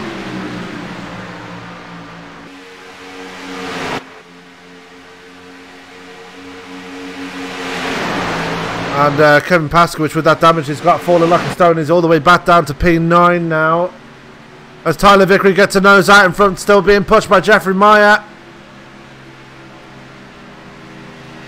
And this is we can get that caution up here in this pack anytime. These other 3 cars are packing up too. It's about to be an 10-car pack. Yeah. So I just received word from the Big Purple Hauler that there is going to be a new rule implemented starting Monday night that anyone who decides to bump draft in a corner will be removed from the server immediately, no questions asked. You might want to have to sleep on that one.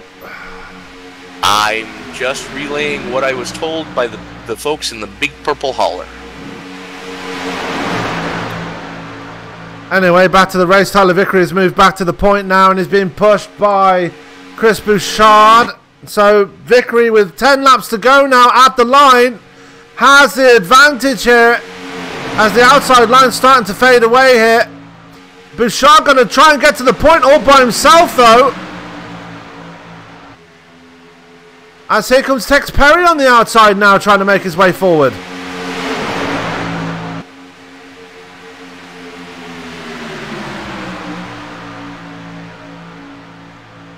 So we have got a 10-car battle for the lead here as Chris Bouchard does have a nose out in front. Will he drop down? He doesn't have the room. He thought about it but did not have the clearance. And Tex Perry is about to lose his position as Meyer goes to the inside. All kinds of shuffling going on right now. These guys are all over the place, 3 wide. Yep, and this is where it's all going to go down to. This is where all the hard racing is going to start as they're 3 wide in the back of that pack now. And you're right, Tex Perry getting shuffled out to the back of the pack as Chad Witt and Hunter King got by him. And Doug Thompson. Oh, that's not good. No, don't start blinking out with 10 to go. Or 9 to go, actually.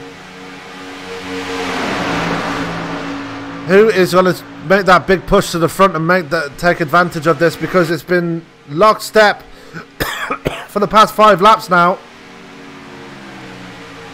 And they're coming up on a back marker here, so this could play into someone's favour. Yeah, they need to get up in that 3rd lane. That's for Lacovara, isn't it? Yep, that is, yeah. Yeah, I'm sure he'll get it out of the way.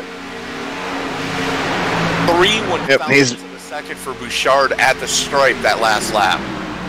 Bob moving up out of everybody's way. He shouldn't be an issue at all. Everybody going to drive on by. All good. Yeah, Vickery's still got that bottom line though. Meyer trying to push Bouchard as Bigger almost gets into the side of Bouchard. We're at 8 laps to go, 7 at the line. Who is going to take the win here? At the moment, it's the ball is in Tyler Vickery's corner.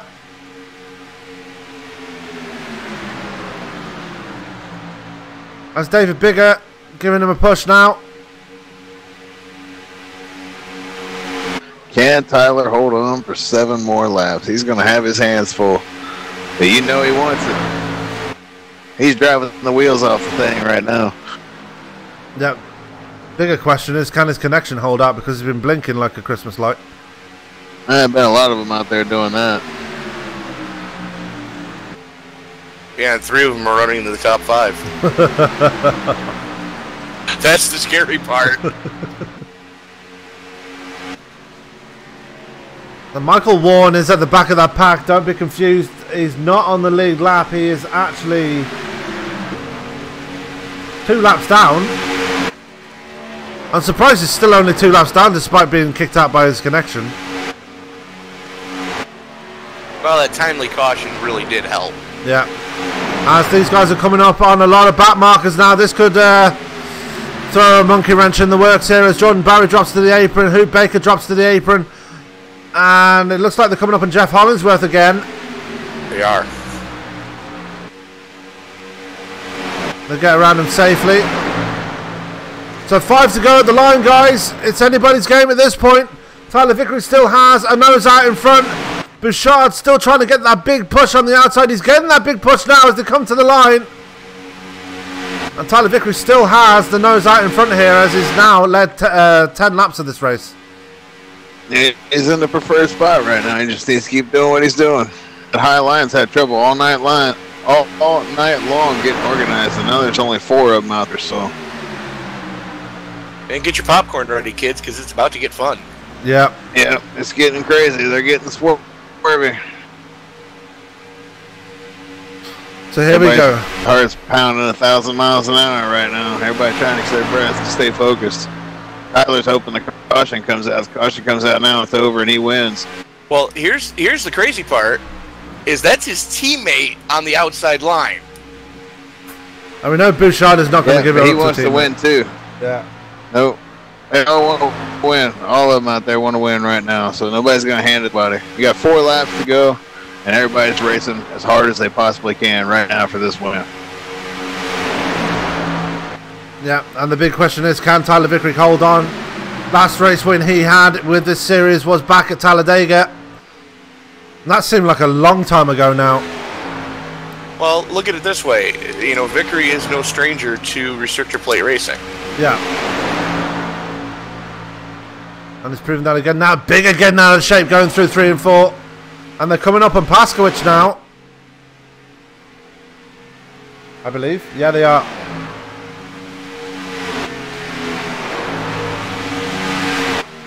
Pasky is racing Jared Lawrence, I think. I hope they realize these guys are coming up on. Yeah, as the popsicle sticks will be out at the end of this lap, so they need to get a move on as Pasky and Lawrence move out the way. Good call by those guys. That's a great job by all these guys that have been a lap down, that these guys have had to work around, just getting down off the apron, getting out of the way. That's good sportsmanship. Because that could have really messed up Tyler's chances to win this race, but kudos to those guys. Oh, Bouchard's in the wall!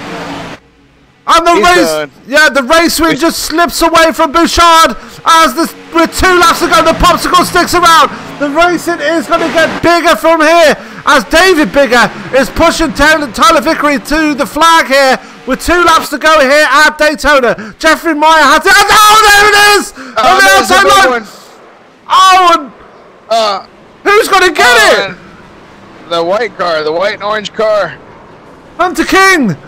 Hunter King is going to take the victory away here. Chris Bouchard's going to sail on by and take away 2nd place. And Chad Witt is going to move up to 3rd place. What just happened? The king is king tonight.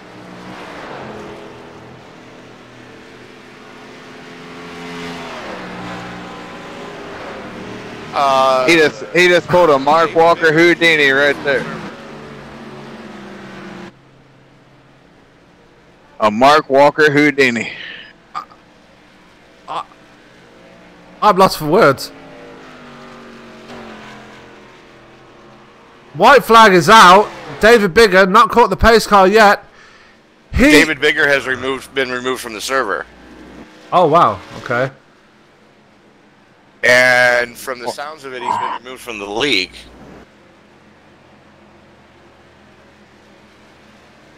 Okay, Tyler Vickery.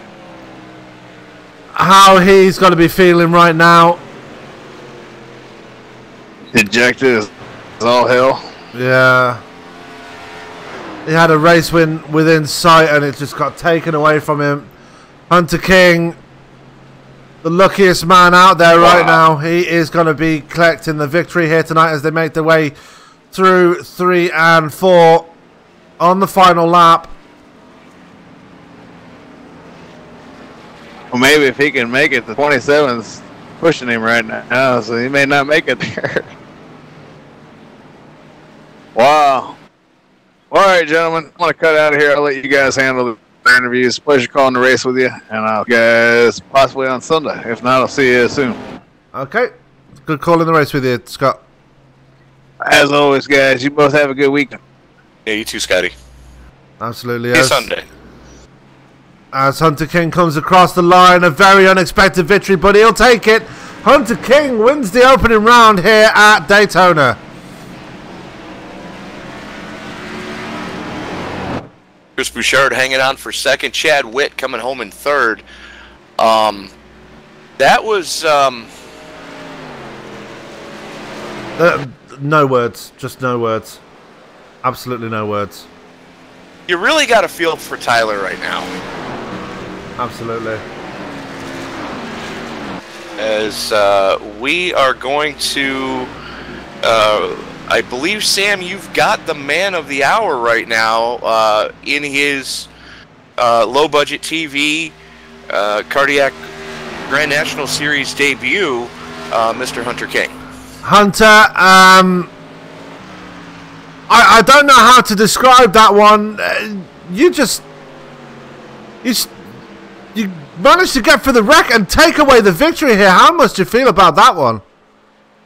Yeah, that was completely unbelievable. I was getting kind of discouraged there because I had engine damage, and I didn't think I was going to be able to keep up with those leaders, and I couldn't. And then I figured it was like 2 to go, and I was like, well, if they wreck each other and I'm the first car that's not in that pack and I can pass them all, I'm in a perfect spot. And that's exactly how it worked out. It was perfect. Absolutely. And you were running... I mean, you've been using strategy to your advantage. I mean, earlier on in the race, you fell to the back of the pack and just wanted to stay out of trouble. And for the most part of the race, you did stay out of the trouble. You did get caught up in a couple of the wrecks, but this wreck that happened with 2 laps to go, that must have been the best wreck you've ever seen in your life, right? Yeah, once I saw Tyler I think he got turned, I was going to lift and try to avoid it, but I was like, no, I'm just going to send it here. I just went full throttle and tried to avoid it, and I got involved a little bit, but I made it, and I was the first one that made it out, so that worked out. Absolutely. Well, congratulations on getting your first win on your first race with the Cardiac Grand National Series. Looking ahead to next week, we are off to Phoenix. Just give us your thoughts on that track and what do you reckon you got for these guys. Can you make it 2 from 2? I've only done a few races at Phoenix, but I've really liked it. So I don't know. I'll give it a shot and we'll see. But yeah, I think I'll have a chance. We'll see. Absolutely. Well, is there anybody you'd like to thank for tonight's victory? I got to thank Rebellion Racing. I got to thank you guys for putting this on, or for broadcasting. Got to thank KP and everyone for putting it on, and that's about it. Okay, Hunter, congratulations on the surprise win here tonight. And yeah, we'll see you tomorrow night when we go to the finale at Homestead. Yeah, I'm going to try to win that one. We'll see. Thank you, guys. See you tomorrow night, Hunter. See ya. As that was our winner, Mr. Hunter King, and joining Tony right now is our second place finisher. Looked like it slipped away from him to begin with, but coming home in second place. And Tony, you're with him right now.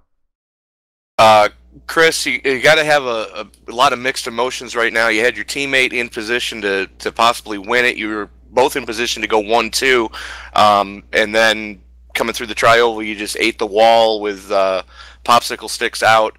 Talk to us your thoughts on that roller coaster of emotions that we just watched. Oh, second place Daytona, Chris Bouchard. I'm pretty sure I finished second in the truck race. I think so, and yeah, that was just a bad situation. I was trying to pinch him down, side draft as much as I could, and trying to get the run on the high side, which I thought I was in the perfect spot. Next thing you know, I got hit on the left and I got thrown straight in the wall. So yeah, that kind of sucked. Well, talk to us your thoughts overall about how you feel the race went. There was a lot of take and not as much give as we've seen in the past by a lot of the drivers in the league. Yeah, I felt like, well, we saw early on in the race after that lap 4 yellow that we ran a good, I think it was 60 laps green. So 64. Yeah, we are capable of running green. It's just whether people are patient enough and everything. I feel like everyone's just getting a little antsy because it's a season opener and everyone wants to win the season opener. You're at Daytona, so yeah, there's not a lot of give and take. Well, on the bright side, for the debut of the new series sponsor, Low Budget TV, we did give them quite a show for bang for their buck, if you will, and I'm sure a lot of the boys in the body shops are going to have to bang out a lot of dents after tonight's action. we're throwing this one out. I'm done fishing second out plate races. We're gonna have to figure something out. Send it to Junior's graveyard, right? Yeah, but yeah, I thought it was a pretty good race. I tried to keep it clean and tight as much as I could, just so it was pretty intense at the end and midway through the race. As long as I was leading a lane, I felt like I had a chance at keeping the lead, but it just didn't work out. Well, talk to us your thoughts next week as we go to the Valley of the Sun, Phoenix, Arizona. You've done quite well at the mile at Phoenix in the past. Your thoughts moving into next week? I wish I could be looking forward to it, but is that race the day after Thanksgiving, or is that the next week? Oh, we might not be in there for Thanksgiving next week. I just thought. Yeah, you're right. I think we are. You're right. We are not running next Friday. Yeah, so it's going to be a fun run. Doing something. The day that we are running Phoenix, I'm going to be at Thunder Hill for the 25-hour race. I'll be able to see Sage Karam and all those guys. So that's going to be cool. Give him a dig in the arm for me, will you? Okay. Yeah. Just be careful when you shake his hand. I think that's still a little tender. Oh God. But Chris, again, congratulations on the podium tonight. Hard-fought podium. Again, you were able to talk to Tyler in your TeamSpeak channel. Talk to us your thoughts about having a new teammate this season. It's going to be interesting for sure. I'm used to working alone a lot, and I think mainly on plate tracks you really can't now with teams like Phenomenal Evolution and other teams like that where they have 4 or 5 cars, and it's hard to be 5v1 at a plate track where you need buddies. So I feel like it's going to help me a lot, especially at plate tracks. Well, let me pose this question to you, because you guys were running 1 and 2, coming to 5 to go. Had the situation in the trial will not taken place, in your mind, how is it going to play out? I hope the namesake of the team wins. Okay, so Yeah. not standard operating procedure as far as team orders, where try not to kill each other, but if you do, make it a Sports Center highlight. Yeah. Well, like I've worked with him before. Like last year, I pushed him to the win at Talladega. So I try not to wreck people for the win, but if I gotta move someone, I gotta move someone. I don't care who it is, really. So. Well, speaking of moving someone, your thoughts on the new rule that just got put into effect tonight, and moving forward with all of the Pasky's leagues. Talk to us your thoughts about bump drafting in the corners. I personally never did it just because I thought it was way too much risk for too little reward. So I always try to stay conservative in the terms and just try to make the runs on the straightaway, because that's really how the outside lane is going to win. Right, but as a Pasky Series champion, give us your thoughts on if you think it's the right move for the big purple hauler to implement that rule. We'll see at Talladega. I personally didn't do it, but if it keeps the cautions down, it keeps us green and everything, that's going to be perfect, but you just never know. All right. Well, Chris, again, congratulations on the podium and best of luck in your next event. All right, thank you. As that was our second place finisher, Mr. Chris Bouchard. Unfortunately, no Chad Witt in TeamSpeak, but I do want to drag down our both driver of the night, and that is going to be Mr. Tex Perry, making his debut here tonight and managing to bring home a top 5. Tex, you've got to be happy with the way things went on your debut here tonight. Yeah, definitely happy with the run we had. Started at the back, didn't lay down a qualifying time. Just wanted to start at the back and kind of feel these guys out and ride around and try to get used to them, let them get used to me too. Honestly, I think had a great car. Got to looking always at the fastest lap of the race, so I had a speed demon. Just really couldn't get enough holes to get out there and show it. Yeah, and definitely put a good name for yourself out there, especially with it only being your first race here tonight. Just describe how it felt out there, especially running in the top 5 like you were on your first race there tonight. Well, we spent most of our time running in the back, just trying to see what these guys were going to do and where they wanted to go, and who we could work with and who we couldn't. Kind of through the pit stops, some of the early cautions, worked our way up towards the front, dropped back again just to try to get used to everything and get comfortable in the car again. And there towards the end, everything just kind of fell right. We got into the top 10, just slowly working our way through, and yeah, come out with a top 5. Probably could have won the race if hadn't touched Tyler there when he got spun. Damn shame for him.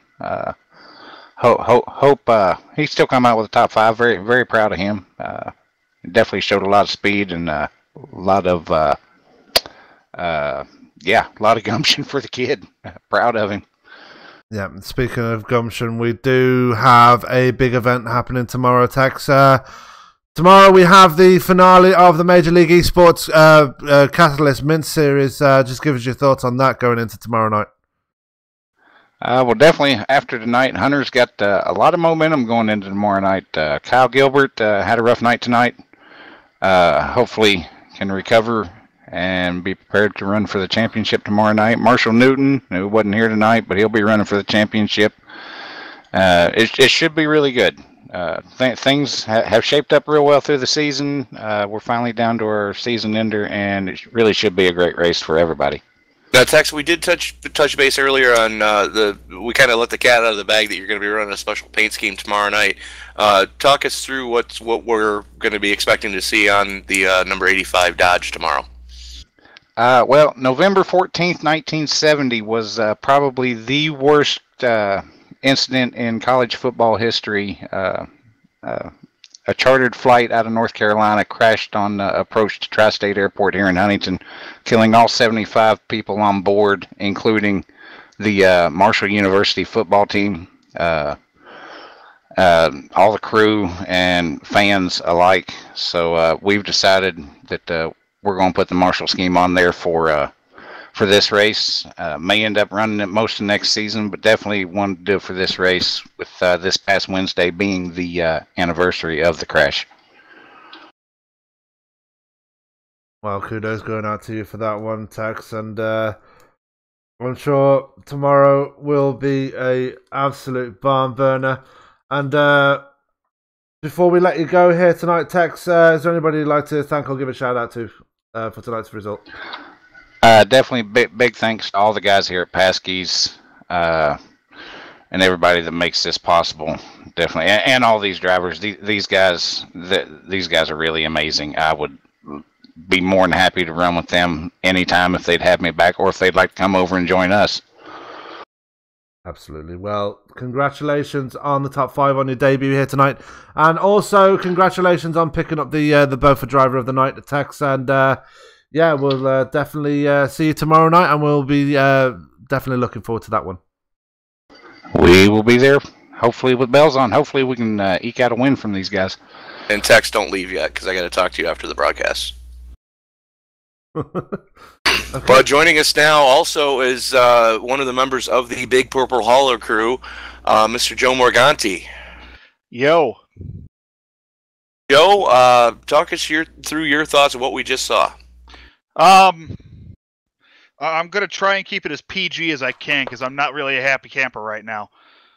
What I saw in those final laps was somebody getting in over their head, driving way too aggressively, bumping in the corners, which is, as of right now, that is not allowed in Pasky's at all going forward. I got ARCA braked on the back stretch during one of the big ones, and that pretty much cemented the rest of my race. So we're just gonna move on to next week. If I think we're racing next week, Black Friday, and just try and keep a clean and clear head for the rest of the season. Try and go after a title. It's what I'm here for. Well, from a broadcast standpoint, though, Joe, you got to admit there was a lot of action in the premiere of the low-budget TV Grand National Series. I mean, absolutely, it was a phenomenal race. The first half we actually had a green flag pit stop. I'm so happy about that. It was great. There was a lot of tight racing right up front. People were keeping their wits about them and kind of staying off each other. It was great. I loved it. Absolutely. I hope we see more going forward. Absolutely, and with it being Black Friday next week, maybe you guys can take advantage of the sales and buy yourself some luck. Maybe, yeah. Yeah, you ain't kidding, man. This bad luck is really starting to get to me, and it hurts. This one hurts. Yeah, but bad luck is only temporary. Talent is a permanent thing. So, damn right. That's the guy that put a car on its lid at Wednesday night. That wasn't my fault, but yeah. Yeah, we'll not talk about that. Anyways, I believe that's gonna about do it for us tonight, Sam. It is, and with that, we are going to go to the results of tonight's race. As bringing home a very surprising win, it has to be said, on his Grand National debut was one Mr. Hunter King, making his way through the wreck with 2 laps to go and bringing home the victory. Chris Bouchard comes home for second, and Chad Witt taking home his first ever podium in the series, so good result for him. 4th place for Tex Perry on his debut, and Tyler Vickery, heartbreak for that man, he rounds out the top 5. Doug Thompson on his debut comes home in 6th, Jeffrey Meyer 7th, 8th was Mike Whitaker, 9th was Jared Lawrence, and a very angry Kevin Pasquich rounds out your top 10, Tony. 11th going to Michael Warren, 12th going to Bob Lacovara, 13th is Jeff Hollingsworth. Jordan Berry coming home in 15th. I'm sorry, Jordan Berry coming home in 14th. Hoot Baker coming home in 15th. John Jenkins in 16th. Joe Morganti for 17th. Kyle Gilbert for 18th. Charles Woods for 19th. 20th going to Gavin Martin. Greg Napier in 21st. 22nd going to Johnny Antonucci. And rounding out your starters in 23rd, Mr. John Napier. Yeah, so a big race and a big result here. We had 7 cautions here, sorry. And one man came on top and took advantage of the big wreck that happened at the end and brought home the victory. That is your man on screen right now, Mr. Hunter King. Looking ahead to the rest of the week, we do have a championship to decide tomorrow as we go to Homestead with the Major League Esports Catalyst Mint Series, and only 1 man out of 4 can take the victory there and bring home the championship. Sunday we are off to Iowa with the Beaufort Indy Classic Series as we go to round 8 of that particular season, and then Monday we're back. Well, I don't think we're going to be back in the trucks on Monday, but we'll see. But next Wednesday we are back with Top Fuel Racing as they head to Brands Hatch, my home country, for the next round of the IR18 champion. Well, that is going to do it for us. From myself, Sam Cooper Bennett, from my broadcast partner and brother from another mother, Tony Trapasso, from Scott Brinson, and from Joe Morganti, who's in the booth with us. All that's left for me to say is keep it clean, keep it green, and we will see you tomorrow night live from Homestead with the finale of Major League Esports Catalyst Mint Series. Have a good night.